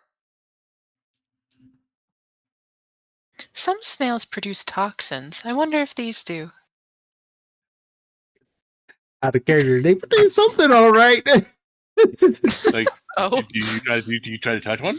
I suggest Ms. No. Wolfgang to wait. she wants to study it though, for sure. Wait till we get back to the UIE and they can tell you all about them. All right, yeah. Yeah, we do have all four of the items, right? The teddy bear, the ornate box with the bell. Well, you do like when you open you're kind of like taking it back. Is when you open up like one of the crates, you do see like the stuffed teddy bear, and it's on his hind legs. He's looking up at you, and you do see him raise his paws up, kind of like uppies. Uppies. Is that a sanity? No, I'm gonna say no for the It's teddy too bear. cute to be a sanity. Yeah. They You do- you- might send us you- after children's toys. Yeah, you do see the ornate servant's bell and inside the case. You take it out of his case. No, I don't think we would touch anything. Yeah, no, it's like just keep not- it on wraps. We Like, don't know what this stuff does. I absolutely good. know what all four of these things do, but There's no one dare ring it.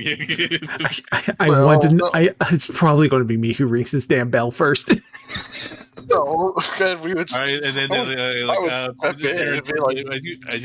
want you to make a spot hidden because you're looking at snails. Okay. Nails. Let's see. I love these dice. A 2. Are you sure you're using percentiles? Yeah. You do catch like the shine of one beautiful red one. And, like you do see it's kind of like this kind of like almost like scritch of his nose, and all of a sudden like a little poof of flame kind of explode from its mouth, from what would be its mouth. Almost like you seem like almost like a sneeze. It did. She will kind of cock her head to the side at that. I know there's a lizard that's capable of producing flames. Never heard of a snail. And as you're kind of looking at this habitat, also like that, all of a sudden, this loud voice in your head, "Hey, you there, Jolly Ho! You wouldn't be a dear and let me out of here."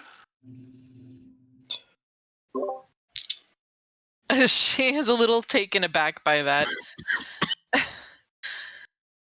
And who might you be?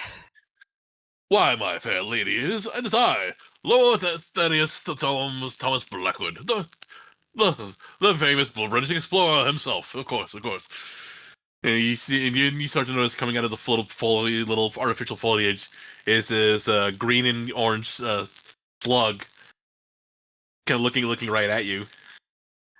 Can slugs look at you? Well, I mean, like the little antenna point, kind of pointing at you. Yeah, they have eye stalks, so yes. Yeah, Are you perchance a slug? I mean, yes, in this corner farm, I am. There's a funny story about that. You know, like it's what happened with my many adventures. You know, like, through the times. Feel free to ask me one time, and I'll be glad to regale you in many of my heroic deeds and various tales of through time and stuff like that. Fascinating. Your snail friends, do you know if they have any other properties other than evidently sneezing fire? But Cook, I wouldn't say they're friends at all. They simply put me in here because I'm very similar to their kind. But I believe the term is dragon snails. They, much like you, those mystical beasts of legends. You know, like they simply do what their color is. If you're familiar with those legends. She kind of blinks at him We blankly. all I don't can think hear she's him, played right? D&D, no. No, Saren's the only one who can hear him. You do hear Saren replying to him. So you just see me over here talking to Are you talking tank. to the snails? Not the snail. I believe I'm conversing with the slug, though. Oh, yes. I pulled out my notebook and said they had descriptions of the items. A Lord Blackwood was the name of a black and green slug. It is sentient and telepathic.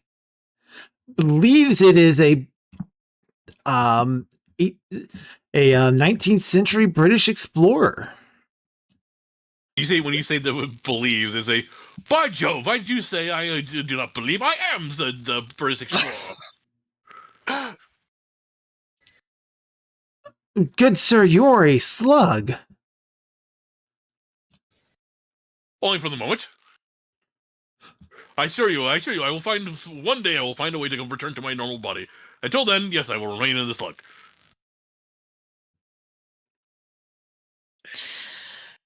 Right. Well, is everything taken care of here? We're all ready to head back to the UIE. We have our prisoners. We have our items. I say this is almost a mission success once we get back to headquarters. It's not quite. We can have to believe so. reconvince the slug that he's a slug. You have Mr. fun Slater, with I that. believe that might be above our pay grade. Also, is it really worth giving a slug an existential crisis at the moment? I'm having an existential crisis. I'm talking to a slug. Well, you're not hearing him, right? It's only Miss Aaron's character, Wolfgang. He heard it. He heard it when He started said talking to him believed. when he said Oh, okay. believes. Yeah. Okay. Yeah, he took offense to that. Like that. What, Mister, what's your first character's name again? What's her first name? Alruna. Alruna. Okay, I just gotta remember Alruna Wolfgang. Curtis Slater. She will respond to Betty- Dr. Wolfgang, so. Dr. Wolfgang. Okay. I was trying to remember everyone's names. Got Betty. Got Frederico. Curtis Slater. Aurora. Allura. Wolfgang. Dr. Wolfgang. Alright, but yeah. Have your existential crisis on the plane, Mr. Slater. Yes. Did we use a plane to get here? That's what I'm Or said. were we in cars? I have no idea. I'm said plane, so I assume plane, but I have no idea if we're. Yes, you took a plane to get there and back. So basically, you are now back at the UIU. Okay. With all of our prisoners. Apparently, I'm digging through stuff because I'm doing a whole whiteboard conspiracy theory thing on the stream. It's like so I'm like connecting everything. Oh, that's what you're doing. Yeah, I was gonna ask earlier. Apparently, Lord Blackwood is devastated over the death of the Queen of England. A couple of years. God, that was 4 years ago. Damn. Well, Dr. Hancock, how would you rate our mission success?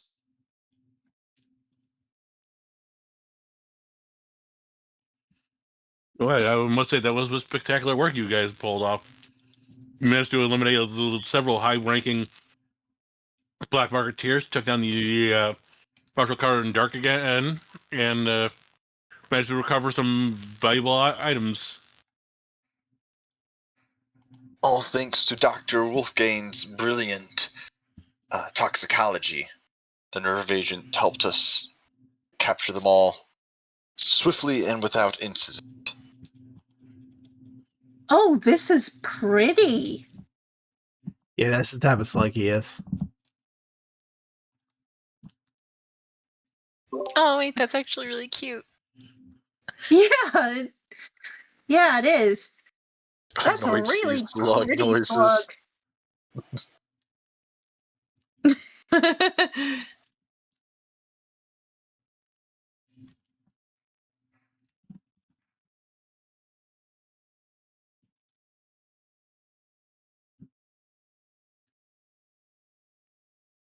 I'm sorry, I didn't mean to derail the whole conversation by posting No, a picture you're of a good. street You're good. slug. I don't know, you're good. Yeah, no, you're good. I was just, again, congratulating. Like, I'm pretty much what I'm doing is just congratulating everyone. Team. Everyone's. I'm just saying, we all did good. You all did good. We ever cracked the ledger? Oh yeah. With Yeah, with the Hex's roll, he was able to crack it. And like I said, the amount of money that's involved in other items, like you were like, there's definitely a lot, like long paper trail that would help put these guys away for a very long time. Yeah, you'll just have to give me a bit to like fully go through the things so that you can analyze the actual money. Yeah, so I can do my accounting roll. My number crunching. And So I must say, I congratulate you all on a very, very job well done. And as that she's congratulating you, you notice one of the TVs in the room proceed to go static, and then you notice another one, and then another one. As soon as all of them start to go static, and either like from all over the world, and then all of a sudden you Ma'am? see she turns her head and notices it too. Like what on earth? And all of a sudden you start to hear "Hail to the King" start to play. I think that's the British anthem. No, the Hail to the Chief. Excuse me. Hail to the Chief, the American version. Hail to the chief, yeah. Okay. Yeah, Hail to the Chief. And then you see "Please stand by," and you see like a picture of the White House and stuff like that. And then you notice all the TVs proceed to produce the exact same image. What you see is 6 individuals around a metal chair, and all you really can see is the like this almost like camo fatigues they are wearing. And you see like it looks to be in the middle of this metal chair. At which point the door off screen opens and you see all 6 people proceed to stand at attention. You hear the heavy crunching of footfalls. And you see sitting down another of the same looking particular. Oh, this one you can see their face is covered with basically a red, white, and blue. What's the word? The purge mask. Okay. Basically a red, white, and blue version of the purge mask. Oh. All right. And basically the voice is garbled, so I'm just gonna say it normally, but just imagine the voice is garbled. Okay. So, the UIU is back, huh? The skipper's little playthings are back in action. Oh, what a glorious day this is. How long we've waited for this moment. For revenge. For the truth. We are going to teach you guys a thing about lessons. We are going to teach you guys about respect, honor. We're going to help America return to the way it once was before you guys sullied it with your names. We are coming. And we are going to initiate stage 1. And that is the stage of blood. At which point you see the flag proceed to get pulled out behind them. And you guys see this image. Copy.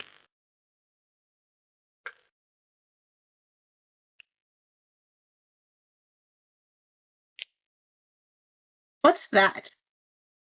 You see what looks to be a red crown with 5 spikes on them. Uh-oh. And we have spoken. And at which point the TV returns to static, and all the TVs return to their normal stations. And you see her like, you see the director go immediately go and like call up a number and be like, "Bright, what the hell was that?" Like, what do you mean you don't? What do you mean what? How long can you get here? All right, like, all right. Looks like we're gonna have to deal with our benefactor sooner than later, or at least our parent company deal sooner than later. Because I don't know who that was, but they directly called out our the skippers sooner than we weren't expecting to deal with until later. A bit of a warning to when you meet our friend. He can be a little bit quirky. Just I don't know how the best to explain him. He's a bit eccentric.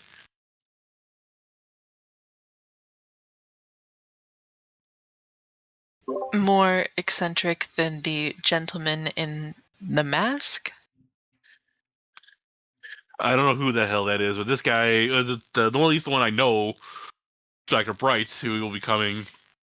like I said, he's just hell. I'll just tell you, like he's a basically an immortal being that cannot die. He can die, but he's always trapped in his little amulet of his. When you see it, don't touch it. He's immortal. Yes. Well, he is. The body isn't.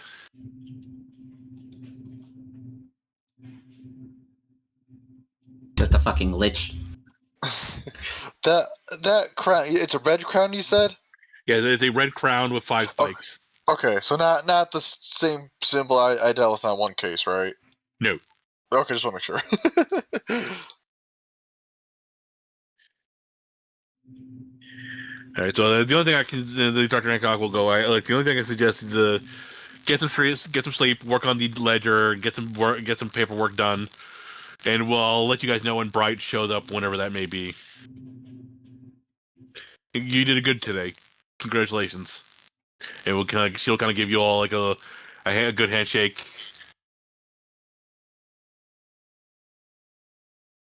At which point we'll do a little bit of a time skip, and then at which point you were all called into the office, back into Director Hancock's office.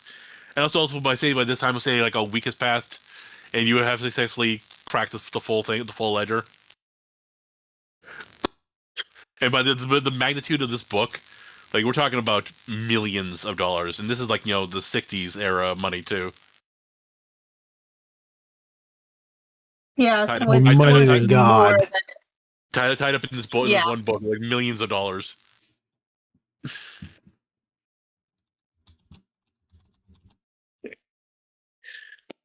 You know the location of addresses, you know the location of factories and stuff like that. You're able to this is going to cripple them for probably decades.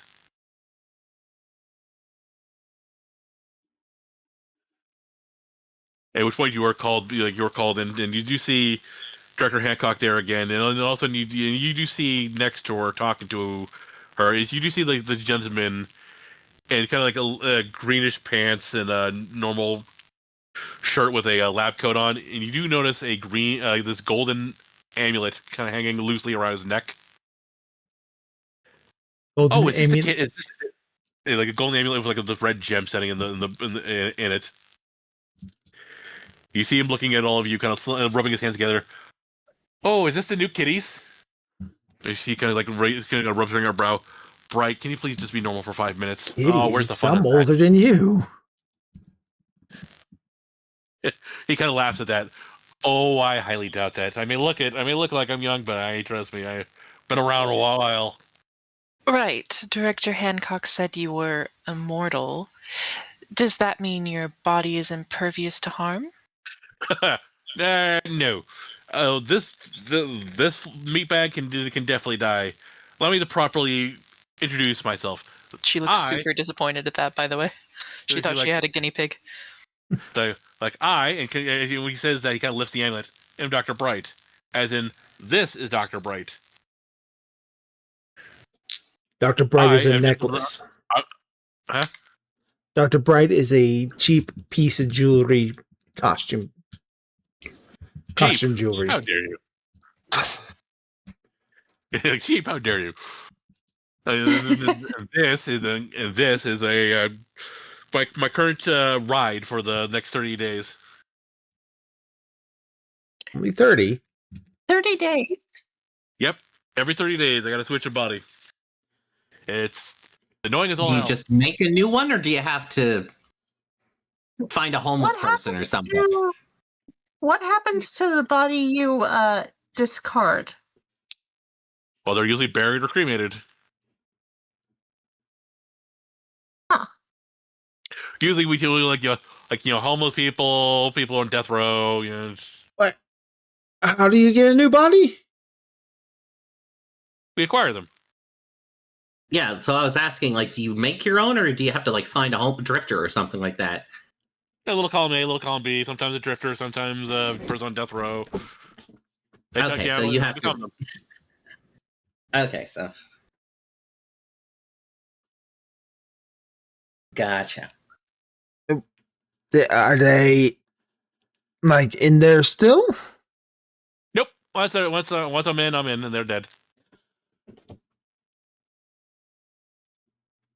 Right. Me couple. Although, Okay, so you wear if you were to remove the necklace, they would become a vegetable. interesting.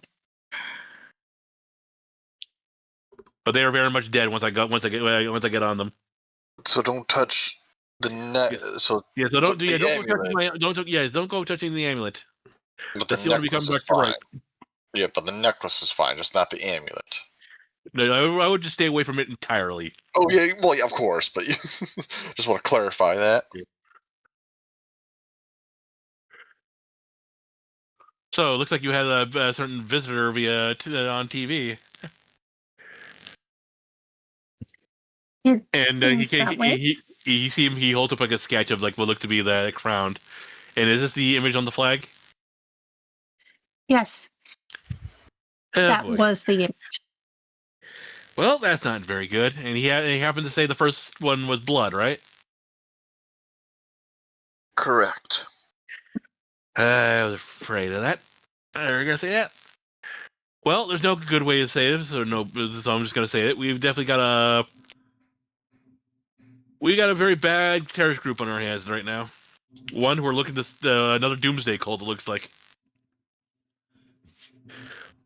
Ones by the look of it are quite powerful. They have some hands able to help them out because I don't know how they were able to pull that stunt off.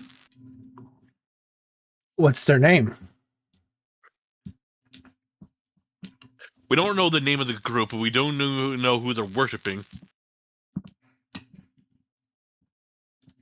His name is Scarlet King.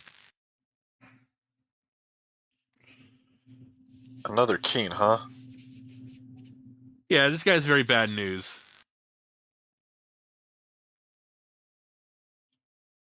The kind of person, the creature that can end the world, and like it's a Tuesday.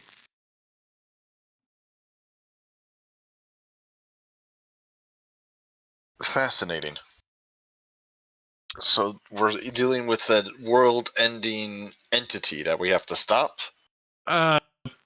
Stopping him is going to be an issue, but we can at least try to stop the cult. Stop the cult, you don't have to worry about him. Apologies, it feels like I'm getting a little bit of deja vu. Stopped cults before. One, yes, that was not the best case I worked on, but it's probably the one I'm most famous for. Just kids being morons. They were trying to worship this one. They called it the Yellow King, but all they did was put graffiti on the wall, and we stopped them before they even sacrificed any animals. Nothing too horrific. It was stopped long before it went any further than that. But as I said, the media the newspapers exaggerate things. Now I'm dealing with a cult with a Scarlet King. Perhaps I'll complete the rainbow one day. You see like a bright expression kind of like looks at you like, huh? All right, didn't catch that one. He definitely seems a bit surprised hearing you talk about that. Like why did I not know there was that one? Again, if you did, glad someone hasn't heard about that case. It does make me a little bit happy. Everywhere I've been, it seems everyone's asked me about that particular case. It didn't last more than a week. As I said, graffiti, threats of violence, but all of that was stopped before any violence even occurred. All right. So you asked about which one, as though there's more than one. Is this some sort of 5-part ritual?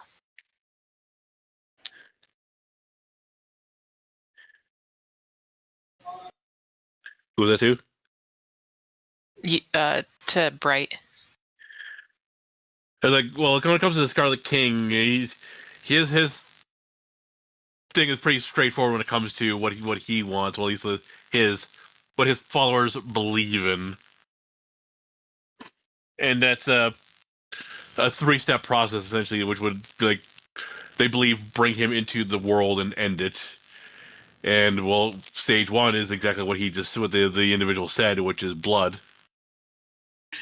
And how is that accomplished? What is it that we're supposed to be watching for? I honestly couldn't tell you. Like, usually it requires a sacrifice, of course. But I wouldn't even begin to tell you who they plan on sacrificing, when they plan on sacrificing them. I don't know. There's a lot of We have no leads. Well, all we know is that there's, as per usual when it comes to the Scarlet King, there's 7 worshippers, which look like they were in that video. We have some lead. They have some prior dealings with, well, whatever this organization was before. They seemed as though they were mobilized by the fact that we were back. Yeah, it seems like it would be somebody who has a vendetta or a grudge against the UIU, and using your return as a method for its destruction or something. Does that narrow down our suspect list, or quite the opposite? I think it narrows down our target list for this sacrifice at the very least. Why wait unless perhaps whoever you were intending to sacrifice has to be a member of the UIU? Are there any members missing or field agents that haven't reported in? Director Hancock will speak up. Like, we'll start internal investigation immediately to cross-check all of our agents who are abroad in local. See if anybody's not calling in or anything, who's not answering their calls. And Bright kind of like thinks for a moment. I do know one former member. I could check in with her, see how she's doing.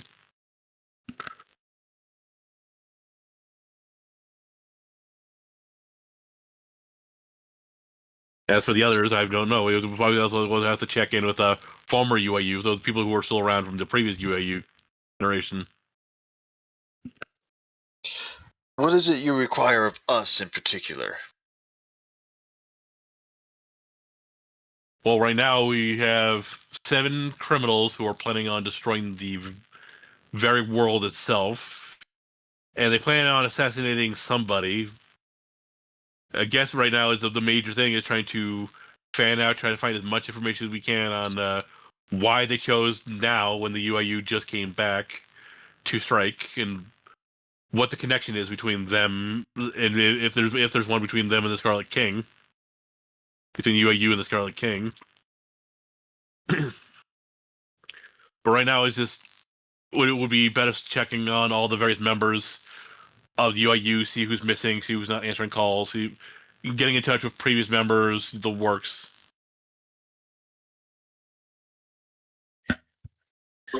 Well, I'm assuming that some sort of log exists for that. Yes, you have all has access to it on your computers and stuff like that, so you're able to cross-reference it and. All right, get to work, boys. I make a killer Computers. coffee. It sounds like it'll be a late night. Computers. They were around. They were around the 60s, right? They were the size of a fucking not the way plane. you mean. They were mainframes in the 60s. We put a man on the moon. Well, then it would be probably like a central database, like the little. Open the filing boxes. Yeah.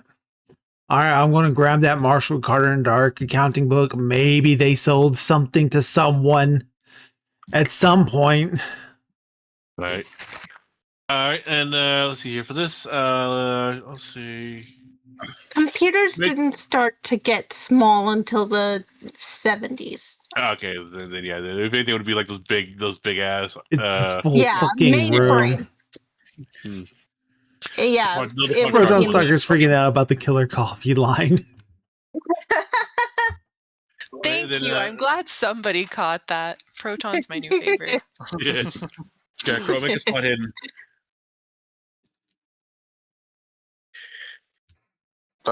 Crow, you said? Yeah, for his body, because he's looking through the ledger. It wouldn't be accounting. You know what? Yeah, go ahead with that. Yeah, you can do that. I'll Because that's the role I'm good at. yeah, all out.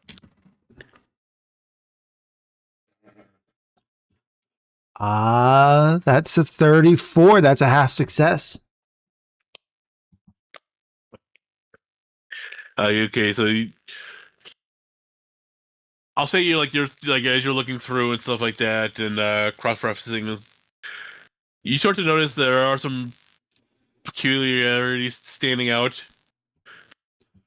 It does seem like one of the people making money off of the Marshall Carter Dark is, and you do notice kind of like this side thing. It looks like somebody is making money off of Marshall Carter Dark and then using that money to put it back into the UIU, essentially, like that, using them to fund the UIU. Oh. Oh. Didn't we just find out that the SCP Foundation is funding us, though? Oh no! It's you do know it's like some third benefactors or some mysterious benefactor that you've not heard of. They're basically you're the ones who are your what's the word, like almost your parents and stuff like that. Like they're above you. Okay. They're not the benefactor. You still don't know who the benefactor is. So SCP is not our benefactor. They're an ally. No, you do know, like, it seems like whoever this entity is, they've been using Marshall Carter Dark to make money, and then using that money to fund it to you guys. Huh. Uh-huh. That's very weird. So we basically busted our own Insider trading. I think. Yeah. I mean, it did remove any paper trails, so you have all the. It did remove all. So it's like exactly you coincidentally helped whoever did this, because now you removed all the paper trail. Oops. Yep. Oh. So they wanted us to do this, probably. Yeah.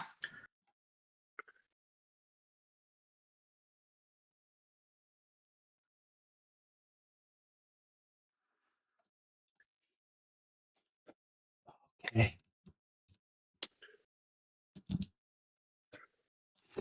I'm going to bring that information up only with the immediate group. I'm not going to go to Hancock with it.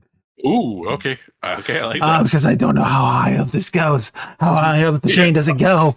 How high up does it go? Like forensic accounting boner is so hard right now. I am. I'm loving the whiteboard. I'm ecstatic. Yeah, I'm putting this on the whiteboard. It's on the whiteboard. Pretty much just keep you go mad. So they make the whiteboard just truly chaotic. Oh yeah, eventually it's going to be bad. Well, shit. So you can tell that the money is getting funneled back to us, but do we know by whom? That's the thing. It's a mysterious benefactor. What exactly is the name in the ledger? What is there, like any like? It's simply one letter, K. K. All right. So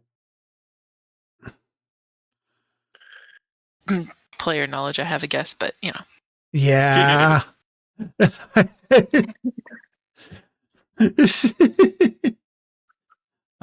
wonder who else would be. All right, so I'm gonna call him Mr. K for now. So this Mr. K is a high up benefactor. We basically were sent in to clear out a paper trail. And I don't know how high up it goes. I don't know if Hancock knew this. I'm going to assume no until further notice, but I don't think it's safe to even mention it. Well, if we were intentionally sent in, then we can assume that she does know, or at least that the benefactor is all right with her knowing. Otherwise, this was exceptionally sloppy. The other option being, of course, that they didn't know we were going to do this. It is who I think Mr. K is. Exceptionally sloppy fits. So damn well.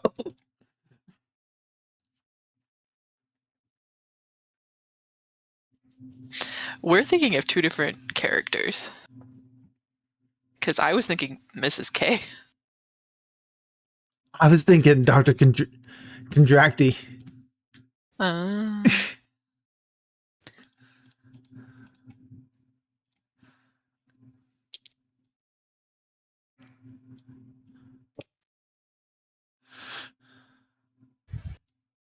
I was thinking the like serpent's hand lady, because isn't her name like Kim or something like that? Something like It's like that. something super It's simple. been a little bit since I dabbled. So. But anyway, but yeah, so I think we're still at, if we were sent in intentionally, then Hancock basically has to know. Yeah. Probably So are you not a good suggesting we idea to take let this- her know that we know. Are you suggesting we take this to Bright?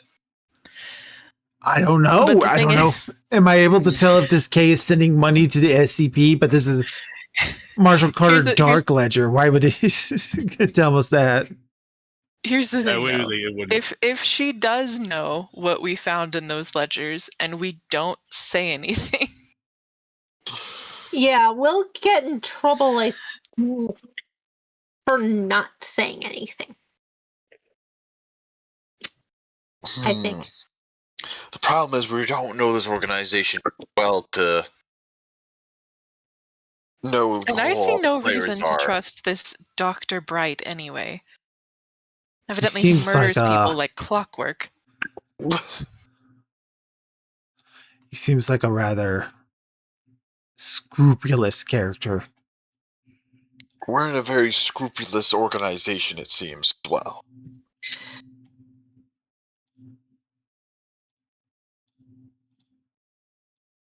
we're also I'll dealing admit with I some... myself am sometimes lacking in scruples, as it were. I do, however, like to survive, and I'm sensing that perhaps we've landed ourselves in hotter water than I had originally anticipated. World-ending cults aren't exactly my area of expertise. No, they are not mine either. We have a teddy bear that's running around giving the staff hugs. I don't think any of us are in our element. We just took in a slug that believes he's a British explorer from 1875. He thinks he's on the Canary Islands. Isn't that exciting? Something new, something different, some sort of wonder in this world that we have not yet seen or thought long lost, or just children's fairy tales. There is, I will admit, some excitement to this. Well, this comes from an old man who has seen far too much in his life, I think. I'm skeptical, but it will allow me to do my job, then I'm willing to keep my mouth shut about my skepticism. Yes, I too want to complete this job to the best of our abilities. Complete missions, complete tasks is what is important, but this is also fascinating in certain degrees. It is. Certainly. I'm sure I'll learn all sorts of new things for my extracurricular activities.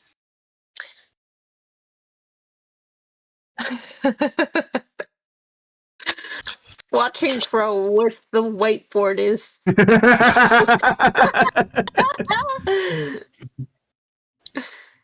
I'm having a lot of fun with that. Just drawing money signs everywhere. Oh, I'm trying to track where the money's going. Regardless, we should come to a decision, though, unanimously, as to what we should do about this newfound information.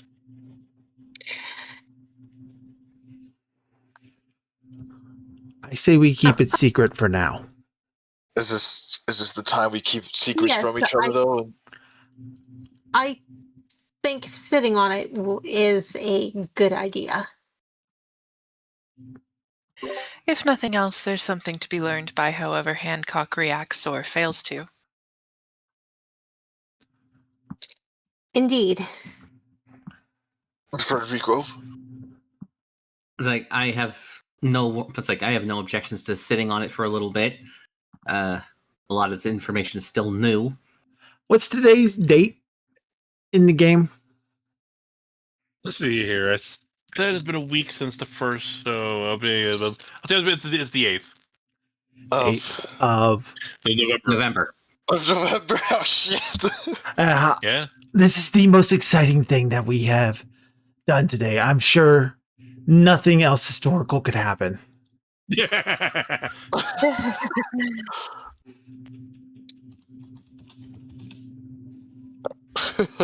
we still got time, damn it. We still got out of character, but it's the 8th. Still got a little bit more time. And what year is it? It's 1965, right? 63. 63. Okay. Sorry. Nothing really important in that year, I guess. Yeah. Yeah. Nothing at all. Nothing. Nothing at all. Nothing at all. Regardless, I say give it a day or two at most before we come with this information. If nothing is gleaned from it in those, no, let's do 24 hours. If nothing's gleaned in that 24 hours, then we should reveal it. All right, everyone's It's probably not a good idea to keep secrets from an organization that is all about secrecy. Yeah. Agreement? True. And then we skip to the following morning, Okay. and then you see Bright is still there, and you are immediately all called to well, I'll say Crow. You're the one who will do the accounting, so you're called to Doctor to the Hancock's office. Yep. And basically, you're pretty much just asked straight up, like, have we made any progress yet on the that journal? I think we may have. All right, let's hear it. All right. And I start giving a list of some generic names of. I assume there's a lot of information in this thing. Yeah. Not everything is actually directly related to what we. Yeah. There's there's these upstart government companies that are been clearly funneling monies for decades and stuff like oil companies and stuff like that. And there's plenty you can give her that won't. Yeah. So I started specifically targeting actual known criminals organizations like the mafia, the mobs. A variety of those things. The larger gangs are starting to creep up on the west and east coast. I probably throw out a couple of the actual SCP organizations like Are We Cool probably shows up a couple of times. And a couple of these names of these are probably some known people we probably need to keep an eye out for who have been buying these things, but I am not mentioning Mr. K. All right. So yeah, you're able to definitely. I'm not saying that's not even gonna be a roll because you're giving her plenty of stuff to work with. It's not very good work there. How many are you finished with the book entirely, or do you still need some more time? These things at least go back for a couple of decades worth of information. This is just one set of ledgers as well. If we can find more of these. Well, you don't have that long of time, but just keep it up.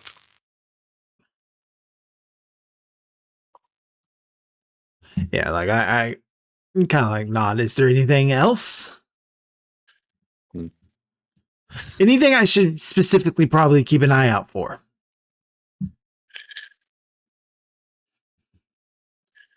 You see, you make a spot hidden. Spot hidden?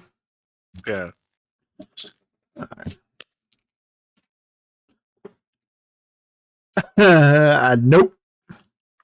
All right. I'm trained in it. Actually, no, I have a 50. I'm going to use 3 luck points to make that a success. It was 53, and so I'll use another 3. You do notice, like, it seems like Dr. Hancock is about to say something. She stops, looks at Bright. You see him very slightly just shake his head no. And then she's like, all right, dismissed. All right, and I give a nod. Give a nod. Good morning, Mr. Bright, and I leave. I very deliberately call him Mr. Bright, not Dr. Bright. You know he's kind of like watching you as you leave.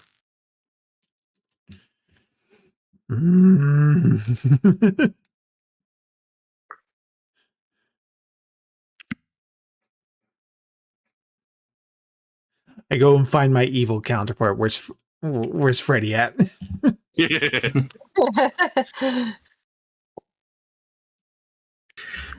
Let's see.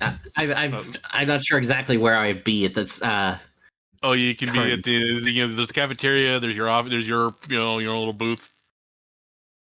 I'd probably be in the cafeteria. So I'm going to go. It won't take long to find him. Then. All right, so I find him and go. You are used to working around criminal organizations, fraud, running the rings. You commit the very crimes I spent the last 20 years stopping. Yeah, Russian mob I was affiliated with. Not nice people.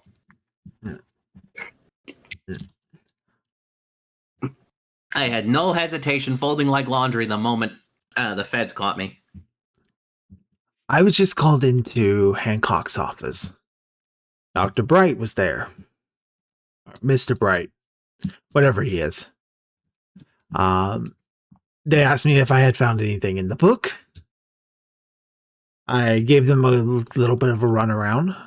I did not mention our good friend that we just made. Hint, Mr. K. Say hint, Mr. K. He's not good at this espionage bullshit. He's subtle like a brick. So,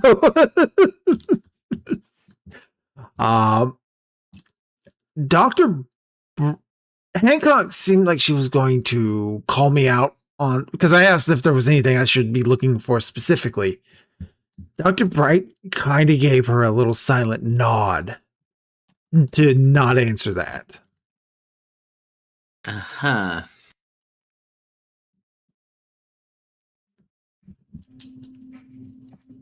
Well, let's see. There's possibility of trying to ask her again when she's on her own, but then again, she could just as easily talk to him about it. But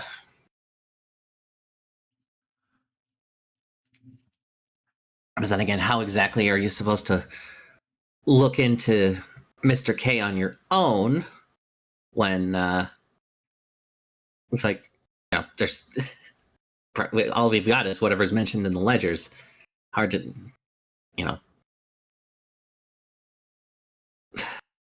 So what exactly do you want me to answer? Do you think we should be able to... How would we go about getting information out of Dr. Bright without him knowing that we're hunting for information? Because I'm convinced that he knows about this. Now, this is a thought I just had. They tested us before we joined this organization. Is this another BS test? Well, considering what we just had to go and collect, there are a lot of things well beyond our comprehension and well above my pay grade. So I can... It's like, so any information you can try to garner, just, imply, poke, don't, don't just blurt out, "Hey, I found this thing," and blah blah blah blah. Just just dig around it, like you're trying to uproot a tree, or whatever, and start with a good distance away, and then slowly make your way around.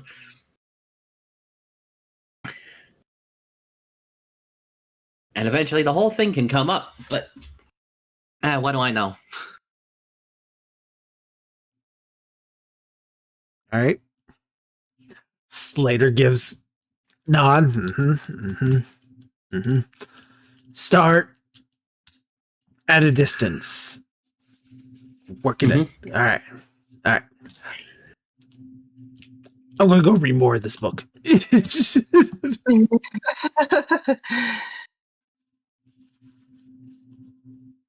It's like, all right, have fun with that. All right, this is the only part of the information I can be reading in. I don't know what else to do with the encounter, guys. Nev, go shoot bright. I'll say, eventually in the day, Frederick, you are actually called into Hancock's office. I show up and I'm like,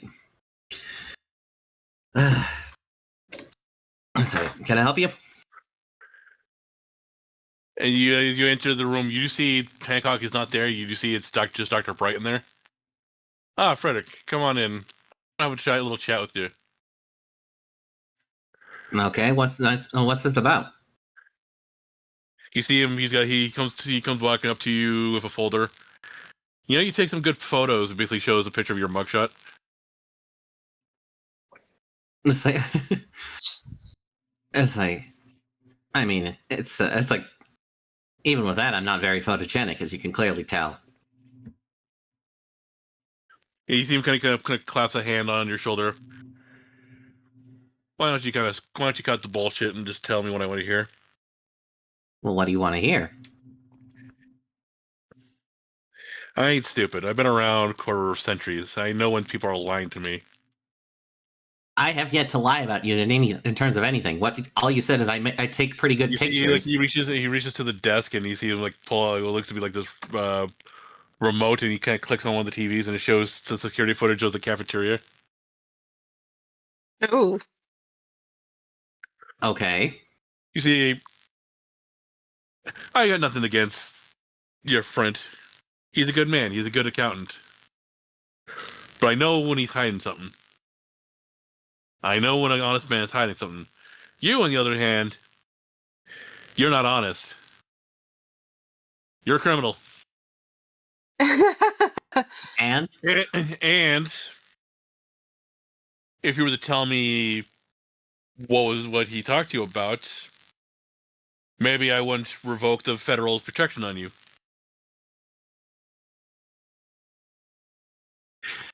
it's like, okay, yeah, I am very weak-willed, so I'm like, it's like, look, he's been looking more into the ledger, trying to figure some stuff out. Names, obviously nobody recognizes. He didn't give me specifics, just hey, see what you can garner. It's like from what the information you have. I know my way, a decent way around the ledger, but it's like if all you got's one source, what else can you do with it? Make a fast talk. Shit, I have absolutely no communication skills whatsoever. Or what's the other about the second one? It wouldn't be a charm. It wouldn't be a. Yeah, it would be a fast talk then. Yeah. It's fast talk or persuade, but persuade is over time. So. Yeah, no.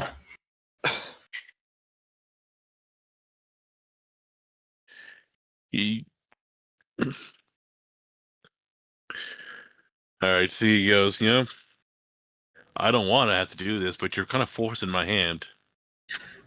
All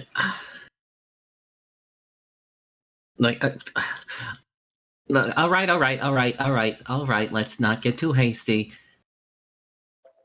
It's like just the name keeps popping up or an initial. I don't know what the hell. It's like I don't know what else to tell you. The initial. Okay. You see him smiling, like, see, that wasn't so hard there, buddy. That gives you like a playful pat on your shoulder.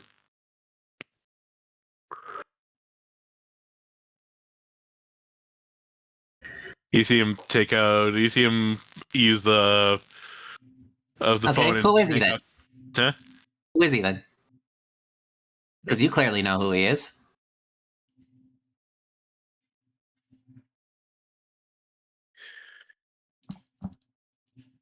Oh, we know who he is. And let's just say we don't have to worry about him for much longer. Okay.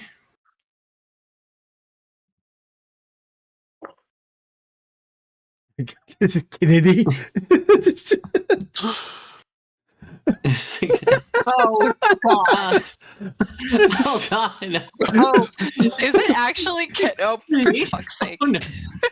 Well, it's only November 8th. It's only November 8th. We still got like 2 weeks, right? Should I still be concerned? Crow, no, what have you done, Crow? I cracked the case open. Wait a minute, it's Mr. K. Because I'm over here on Wikipedia because I'm looking to see if I can try to squeeze in a joke about how I didn't vote for Kennedy. It's just like, wait a minute, his name also starts with a K. A K. Crow, what have you done? I want to know if we were correct in not telling Hancock, but I'm not there. So I got the president killed. Maybe not. Maybe not. We'll see. We'll see. I mean, I'm the one who fessed up, so it's technically me.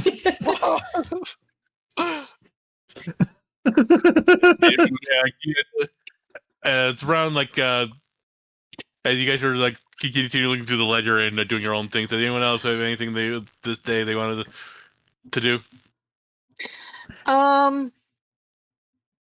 like going to the shooting range, I suppose. All right. I'll say like yeah, that's not a problem. That's gonna just get some practice in. Yeah. I don't have any numbers in the weapon skills. Ugh, I just realized. But not really necessary. You're just doing some general practicing, so it's fine for Yeah. the moment. So okay. If Alruna can corner Bright at some point, she's going to. You know, go ahead.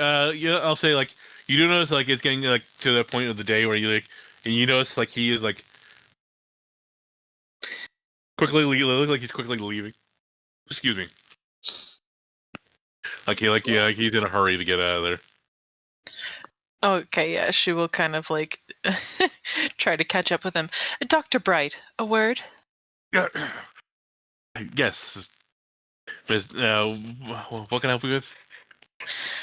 I was just curious. These anomalies, I'm sure there are ones that have different chemical properties, effects on the human body, different toxins and such. You seem very visibly look at his watch in front of you. Your point? Whose arm might I have to twist to be allowed to research some of those myself? You see, he that actually causes him to pause for a moment, like, huh? You know? Then you see him like reach into his pocket and pull out a business card. If you're looking to trade up in the world, we could use somebody like you. And she kind of takes it and is like, if it assists my research, I'm always looking to trade up in the world. Thank you. And do you do anything further to stop him or anything?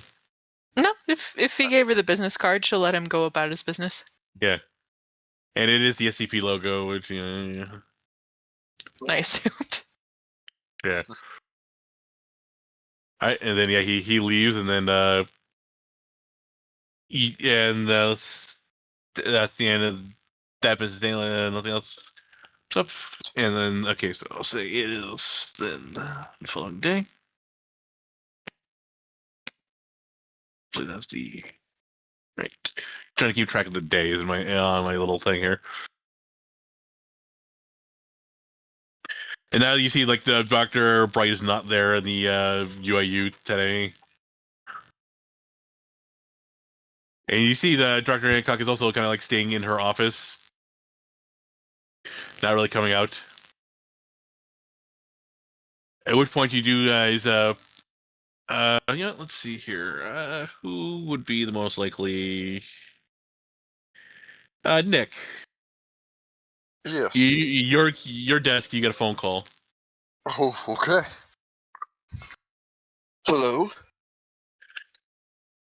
And then you hear a very familiar garbled voice that was very familiar to you now.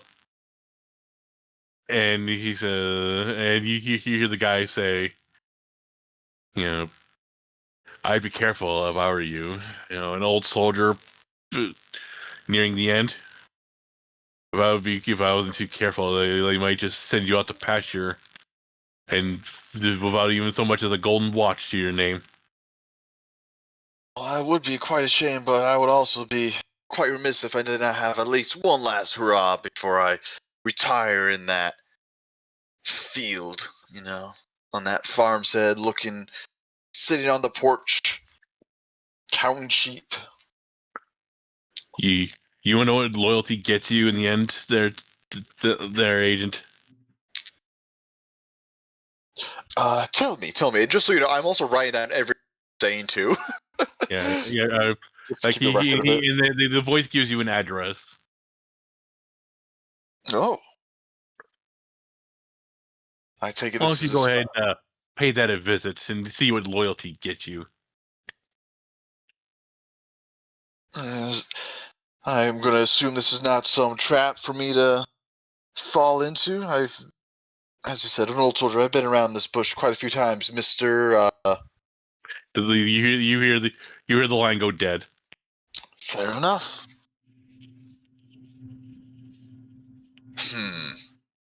Just like stare at the ceiling for a few moments and be like, do I go in alone?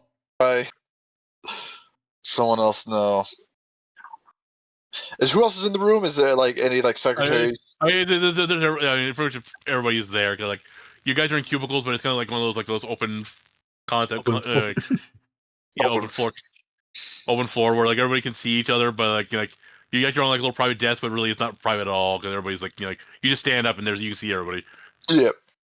Well, I just had a fascinating phone call with TV persona. Been given an address. I'm gonna go take a look at it. I have written down where it is and recording. So if I'm not back in, how long will where will the address be if I go there now?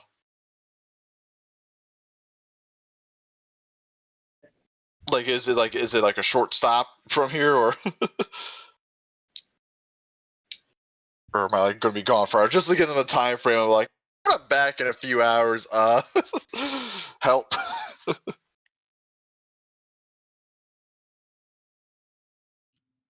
I probably should take backup with you. Yeah. Well, that's why I'm like. It sounds like it's something they're like trying to like. Oh, you old soldier, you old FBI agent guy. So I'm like, that's what I was thinking. Do I go in this net alone? Because it sounds like they just want me to see this by myself. But it's like, all right, if something happens to me, I would take the sniper But with just you. the act of saying, if something happens to me, come at this time, we're all going to know you're doing something you think could be dangerous. From the address, it's somewhere in Kentucky. Somewhere in Kentucky. Where are we at? Where are we based? You guys are in the FBI proper, Langley, Virginia. So yeah. You're going away for a couple of days. Yeah, that's only a couple day trip. It's like this is probably I gotta take the team with me. So let me go. So I think we have a lead at least. Let Hancock know, and let's get the plane ready. I think we need to head out. As everyone's going with them, then. Sure. I Alright, assume, yeah. or well, you can. Yeah, if you don't want to. Eventually, you do all. Then I'll say, like, you guys do all eventually make it, and you just see like what looks to be this rundown office building that was once like occupied. It looked like it was once occupied. Is now like just like a full on ghost town. Like the basically Earth has taken back control over the place.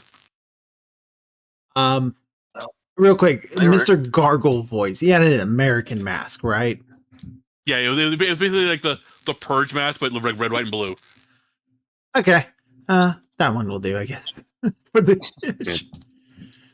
I'll go into the building alone. It sounded like it was something they wanted me to see. I don't know if something happens, just be in hollering distance at the very least, or if you hear some gunshots, and I'll go in.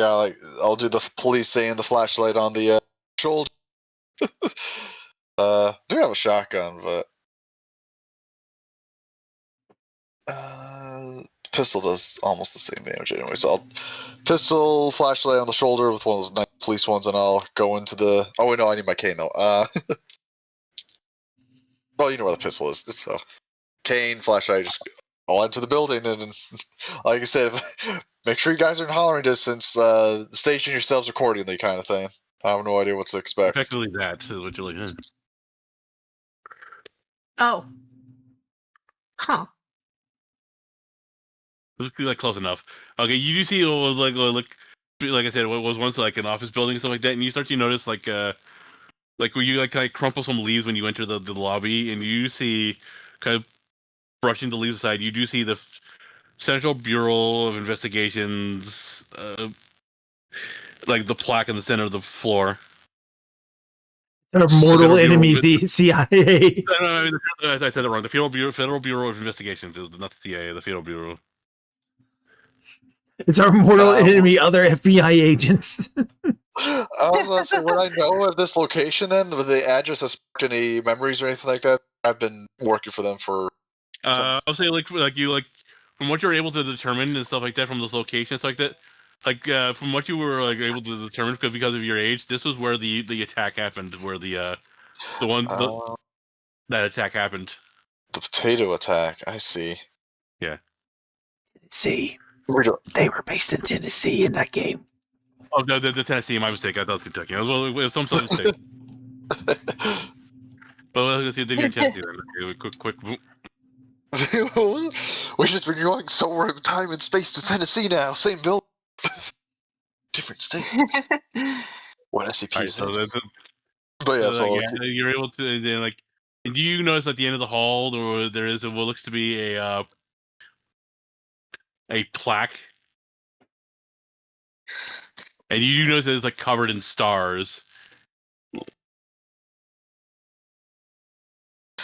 I guess would that be a spot hidden or investigation on that?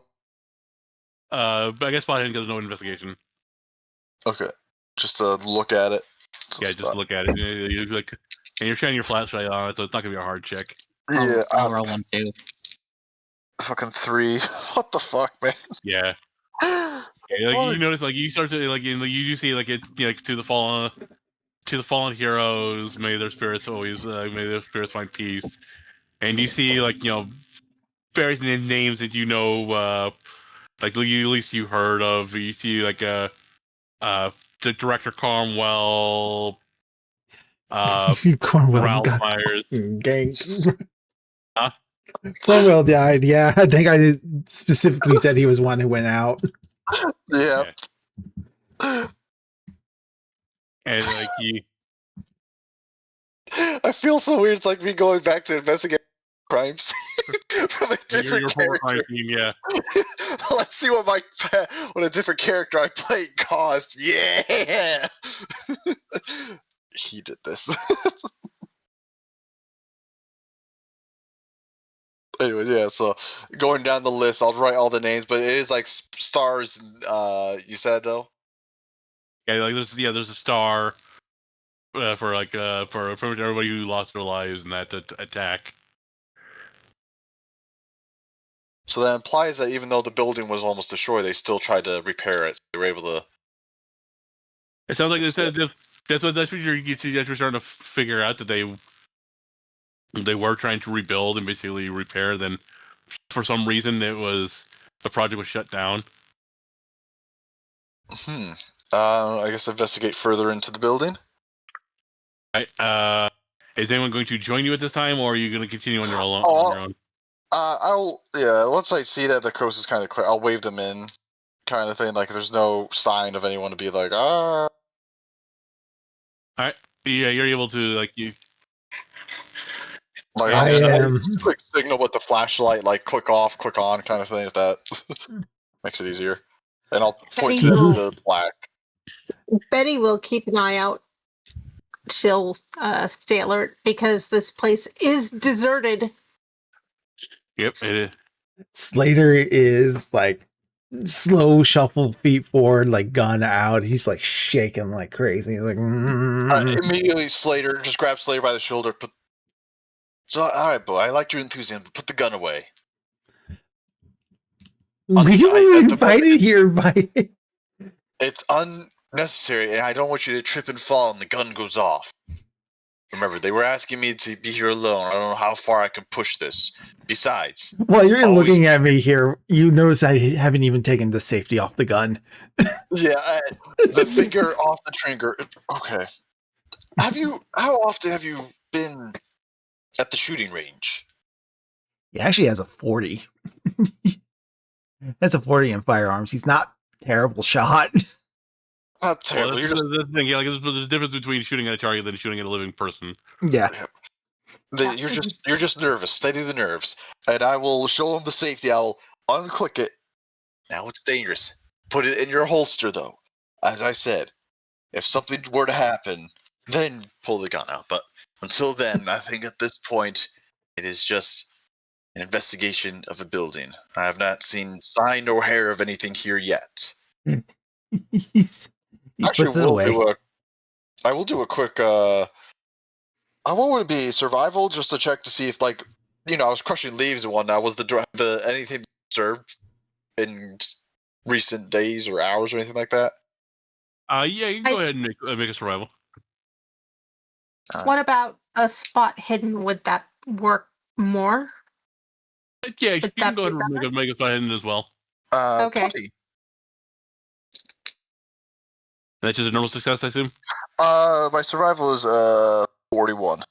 Yeah, okay, that's a normal then. Yep. Right. Oh wait, it looks like you definitely did the first one. That's half success, sorry, or I guess better than a normal success, whatever the next one is on that. Yeah, it's half and then fifth. Half and then fifth. So half. Okay, I failed though. Okay. You definitely are able to tell, Nick, that nobody has been in here for quite some time. The fact that those leaves are pretty much intact. If anything, it looks like possibly some critters have gotten in here at some point, and other than that, nothing like boot wise has crushed. The doors haven't busted open. Like, there's not like quick signs like, oh, someone was just here like the day before we got here to set something up. But yeah, and then that you do see like how, I don't know how long it's been, but it was the 60s, so there wouldn't be like tags of graffiti everywhere. So never mind then. So to disregard that. Yeah. Okay. Yeah, this place looks generally pretty much undisturbed. Now, I think we should take a look, see if there's any files that was left behind. Shall we start in the basement, or up near the top floor? Files would be kept in the basement. The Alamo in the basement. All right. And you guys start heading that direction, and pretty much you have to take the stairs everywhere you go because obviously the power has been long since out. And then over time, you do eventually find your way to the basement, and you were kind of surprised to see. You do see like this door that's kind of pretty well intact for all things considered, and it has the words UIU on it, the letters UIU on it. UIU. Calm yourself. Is the door unlocked? You do test the door, and it is unlocked. Open the door then gently.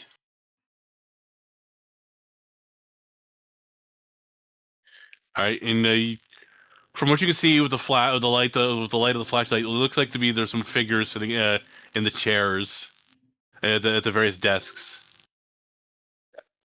Figures like. Well, it would look to be like from the spot of the flashlight from the shine of the flashlight. You're not sure, but definitely look like they're like definitely they look people shaped.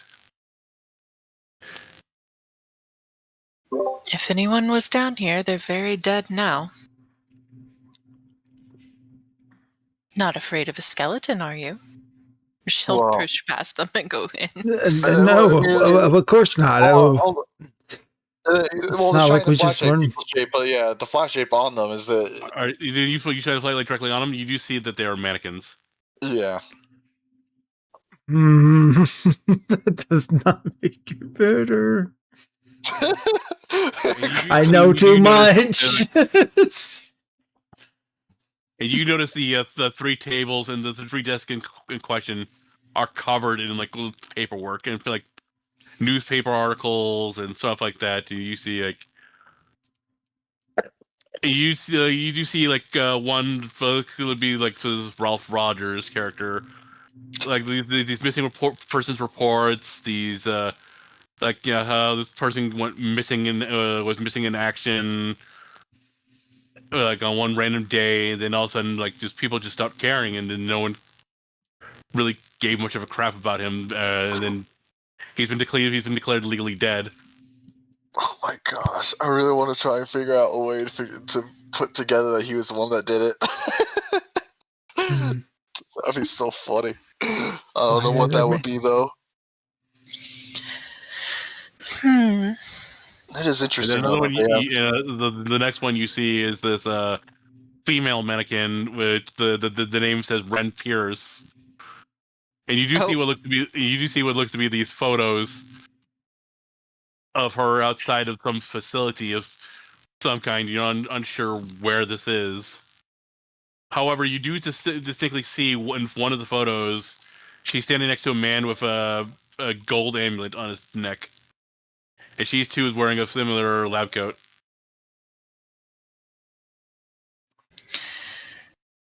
Do the mannequins look as dusty as everything else around? They do not. They look like they've been here for put here fairly recently. Later's going to speak up and it's like, am I the only one finding this oddly convenient just be laying out here? I believe this is what that phone call person wanted us to see. I'm keeping a These hawk eye on those mannequins. There's a teddy bear walking around in the main office. These mannequins are going to get up and move. I would also suggest keeping an eye on them. If you want to hold onto your pistol, that may be a prudent move in this case.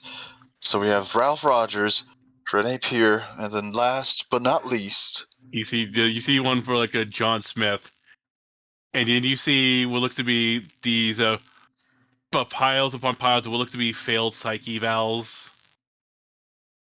And you see what looks to be a dishonorable discharge paperwork. Like several paperwork, including like arrests for drunken in public, for assault and battery. And like the last thing you see, the last one you see of him is you see like that looks like a picture of him, and you see State Mountie Corrections Asylum. I think that is Betty. probably where our next location is going to be. Betty The other will one's also missed. keep an eye on those mannequins while we're here. Smart. So we have One- one in a correction facility and Yep. one. Well, it sounds like an insane asylum. Yeah, one is in the insane asylum. One is missing, and the other is working with Bright, or did work with Bright at some point or another. Who knows how long? And she'll pull out the card, and I think I know where. So we have two leads. Let's grab as much of this paperwork as possible, at least. And Is there anything else to investigate in the building or That's all you see in the basement. in the basement? Then we'll take the paperwork that we need or that we can carry. Then I'm sure we probably brought like a briefcase or something to carry it all, anyways. Then These mannequins head- here. I'm sorry. You want to leave What? the mannequins here? Yeah. Yeah. I don't want to touch them. I'm not touching the mannequins. The mannequins. The can stay stuff there. on the desk, did that also look less dusty? Yeah, they look like they were around the same time when the mannequins were put there.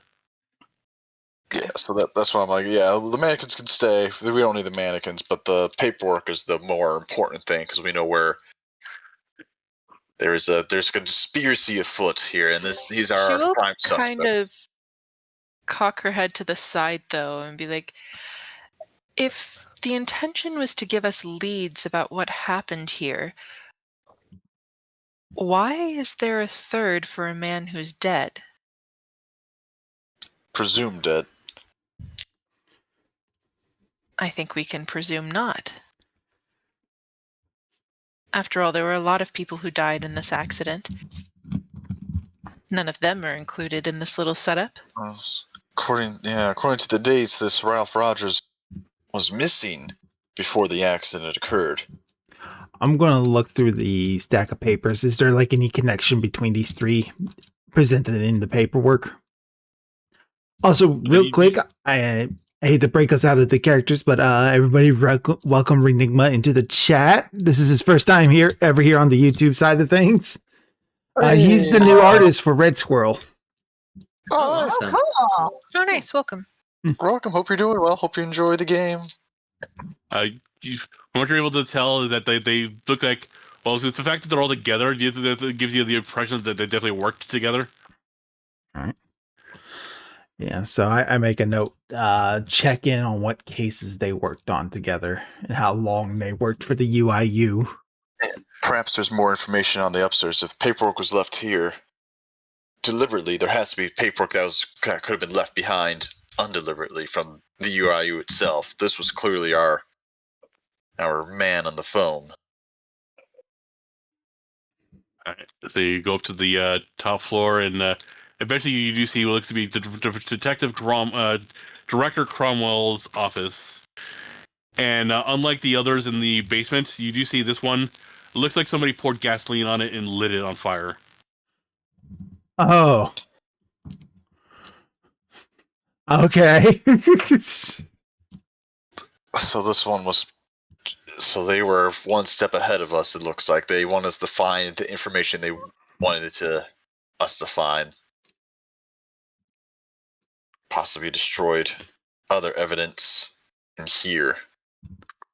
Perhaps there might be something still salvageable. Was this fire thing recent? It looks like it was done before the mannequin was placed. Like, Oh, there's how a long? mannequin in here too. Yeah, the mannequin is the one that's torched. It's the thing that's torched. Oh, Oh.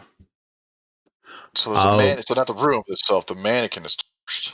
Yeah, the room is fine. It's just the mannequin is torched.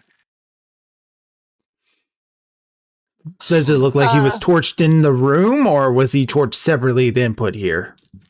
It looked like the mannequin was torched separately. Was torched separately, then put in the room. Ah. And then who was this one? I look at the thing again. Director Cromwell. Yeah. Cromwell. Yeah, that With was a C or a K? Cromwell was with a Yeah, C. Yeah. This was the guy who was in charge last time.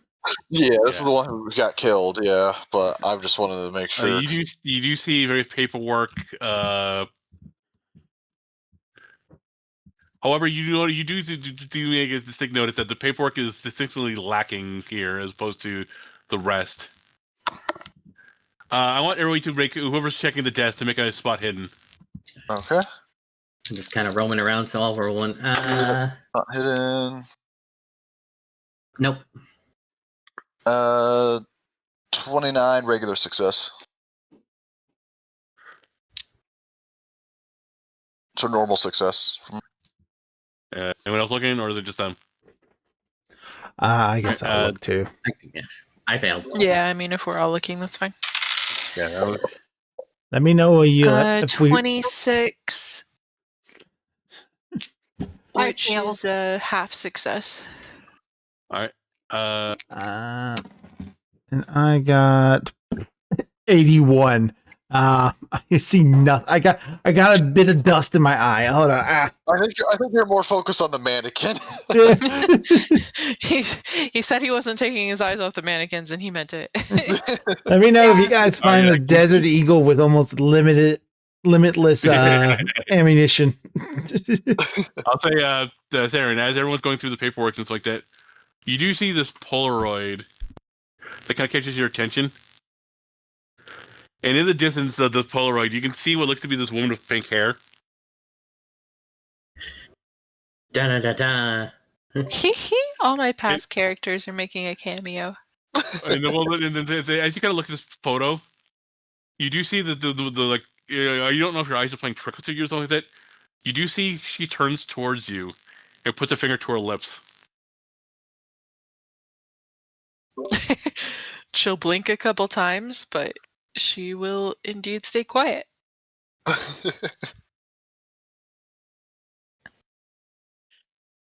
Anything else we were able to find? Like I said, you do notice the lack of the amount of papers on this desk is distinctly missing as opposed to like the others. You don't know why. Like the nowhere near as much as many papers for Cromwell. If he was the director, he has to have some sort of it's here somewhere, right? Maybe not on the desk itself in the room. Is there anything else in the room? You do give a good once around the room, and like there's nothing that would be like what you're looking for. Essentially, is what I'm going to say. Like there's just generic bureaucratic stuff, but nothing like UIU related in here. Yeah, nothing worth taking, nothing popping out. Yeah, I assume nothing else in the building as well. If we did take a look around. Yeah, like the rest of the building is pretty much well emptied at this point. You found everything I think you were going to find. Alright, so we have a cryptic message. This is what loyalty gets you, and unfortunately, they didn't really describe what loyalty gets us. I assume we're talking back on the plane at this point. Yeah. We're getting to the plane still because we have to decide where to go next. Do we? She absolutely pocketed that picture, by the way. Yeah. You basically have 3 locations to go. You can investigate what the disappearance of Ralph Rogers. You can go to the SCP and try to find Ren Pierce, or you can go to the asylum and find John Smith. So it sounds like we got three locations in a limited amount of time. Do we split up and search for clues? And I think that is going to be a good spot to end it for today. Okay. I'm actually getting a little tired. Yeah, that's why. I saw the time. I saw it was 11. I thought we had a nice little split there. I'm like, perfect time to wrap it. Right. That was a good time, man. That was good. I'm curious what's happening now. I'm like, oh, there's a connection between all the past characters. You got 3 leads to work off of. You've got running. You're starting to get level on time for a certain something. Yeah. I'm very curious. That was kind of neat. I like this. Old abandoned buildings with history. It's like cool and creepy at the same time. I love that. It's like such a good atmosphere for like horror and mystery. It is. Sorry, I really got a mystery. I was because I had a character we know what happened. Like, I was like, deal with that. It's like there's not much to investigate or explore with him. So it's like, yeah, we'll have to decide who's going where, I guess, on which adventure. And what a nice thing. I'm so glad it was Miss Saren that found the photo as well. Yeah, I'm glad of that too. That was just so nice. Because she's the reason why all that stuff's missing. Because she's the reason why it's all missing. That it's her past character as well that she's played that's given her the whisper. Because all this stuff with like Serpent's Hand and stuff like that. Well, she would have erased all that. So like all that information is gone. So who knows? Maybe she'll help out Saren's new character somehow. So Possibly, she has to pull it right. Maybe she can she'll do something else. Who knows? yeah, it's nice. That's why it's just nice. It's just cool that she's gonna try to talk to it later. She's like, the fuck. it's just nice that it's Miss Saren's own character. That you get past characters. It's just a nice little like. Oh, that's cool. I mean, you're investigating your former character's murder, like mass murder. it's fucking crime, dude. It's like, yeah. As much as I lament, like I really messed up with the character at the end there. I was just me being dumb. It is probably right that he did murder just because he is a fucking communist, a Soviet spy, sleeper agent, but still, like, yeah, probably not a good person if you're serving the Soviet Union at the time. So with lofty ambitions, him, but your character too. I'm like an asylum. What the fuck do you mean he's in asylum? What? Like, I don't remember that happening at the end of the game. I mean, he went full blown cabanas, but at the end there. Wow. Yeah, if I remember right, Hitler did a bit of damage to you, didn't he? It's been a little bit since I've watched and listened to No, the. it wasn't Hitler. It was the painting when the D class went to the painting. I went Right. You guys put the D class in one of Hitler's paintings. Got to listen to the guy going mad as he couldn't get out. Because Uncle Brian said it'll be okay. Yeah, you took a lot from that too. Yeah, I went indefinitely insane. I took 7 or something I took a lot of insanity points and damage. You lost 2/3 of your insanity from that one event. I think, if I'm remembering it right, it was a crazy and large amount. Yeah, it was a huge hit, and I went definitely insane. And I only survived by a few points because I was because every fail at that point was I was losing points because I was not making the sanity checks. Yeah, because you kept trying to talk to the guy rather than just turn off the radio. If I remember it right, you were determined to try to save that guy's life, and it was not going to happen. That man was dead the moment you sent him in there. That's interesting. So he went insane. It's funny how Miss Saren's character is the only one that made it out pretty well. She made it out alive. Yet another one of Miss Saren's characters got in with the SCP. Miss Saren needs her own SCP, I think, at this point, I mean, Eloise kind of is at this point. I got plans for Eloise and the next one I want to run. So That's ominous. Yeah. All right. Stream memes. Let's go take a look at some stream memes. Saren's immediate thought on how to handle the situation. Just toxic marriage reference. Nice one, Hex. This is when I sent.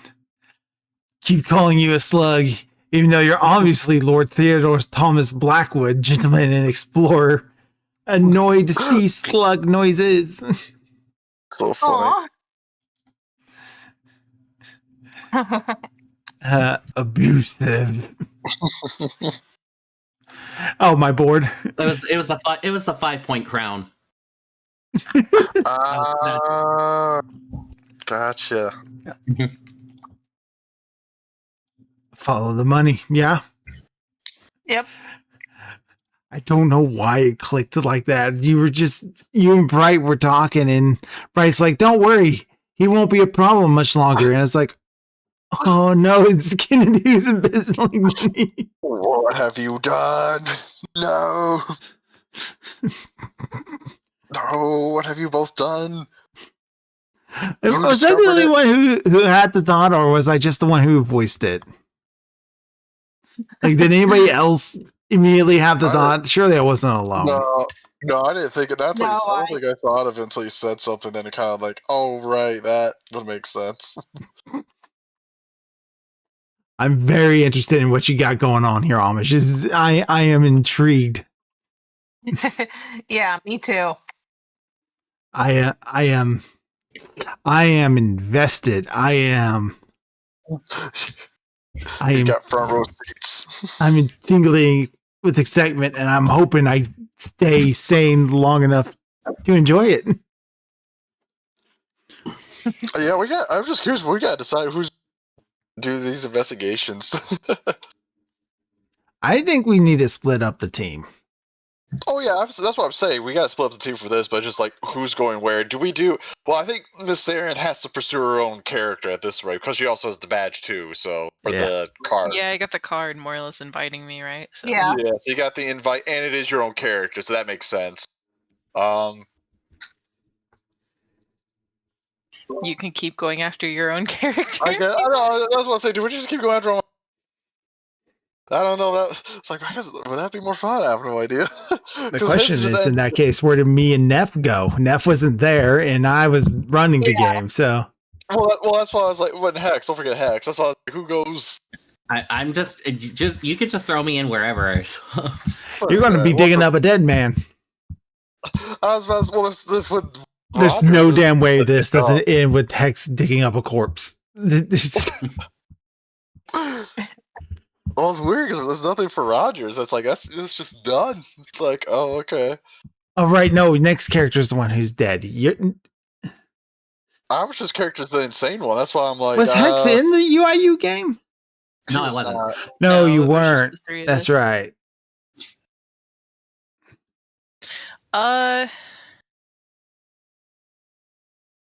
I feel like Crow's character would want to go to whichever one seems safest, so definitely not with me to the SCP Foundation. Yeah, that's what I was thinking. Like, we make like out of character would be funny to go pursue my own past character's actions, but in character, Yeah, I'm like, even doesn't even exist anymore Huh? because of Eloise. yeah, Rogers doesn't even exist. That's why. But it like out of character would be funny to like find that out. But in character, I'm like, I don't. In character, I'm like, I think Gabriel will be more interested in the talk to the insane guy because plus he has the experience with talking with insane criminals and such. That's why I'm like, it would make more sense for him to be kind of going the insane side. Like, as much fun as it would be to go out of character. Actually, Rogers, it might make sense. The most sense for Crow and Hex to go after the presumed dead guy, because I don't know, like faking your own death is a pretty common like scam and stuff that both of them would probably have encountered and know the signs for. So paper trail plus he was a Russian as well. He was a sleeper agent. That might be something Hex's character might be somehow in the know with the criminal stuff, and also him being somewhat Russian may have heard some things. It makes more sense, I think, for that in that regard. I think. And then I guess just wherever Neff feels her character would be more drawn to. I think Neff would. Betty would probably go with the accountant and the account trying to find the. She'd go with them. Okay. She'd go with Hex and Crow. Yeah, and keep an eye on them. All right. So it sounds like we got where everyone's going. Yep. Yay! Hooray! Yay! Well, thank you, Amish, for the game. So I like it. This is a lot of fun. I'm very curious to see where it goes. Mm-hmm. Would you say that this is probably going to be like a 7-parter? No, he isn't going to understand that. The 7's holy number of the king, the Scarlet King thing. Oh, okay. I'm very interested. Well, but that's going to do it for us today. Thank you all for coming. Thank you for stopping by to listen to our little mind rant. Thank you, Amish, for running the game. I'm Dr. Crow. I read a book once, And it's my goal to secure, contain, protect. We'll see y'all next time. Bye-bye. Have Bye, an awesome weekend, everyone. Bye. Take care. Stay safe. Have a wonderful weekend, an awesome weekend. Take care. Bye.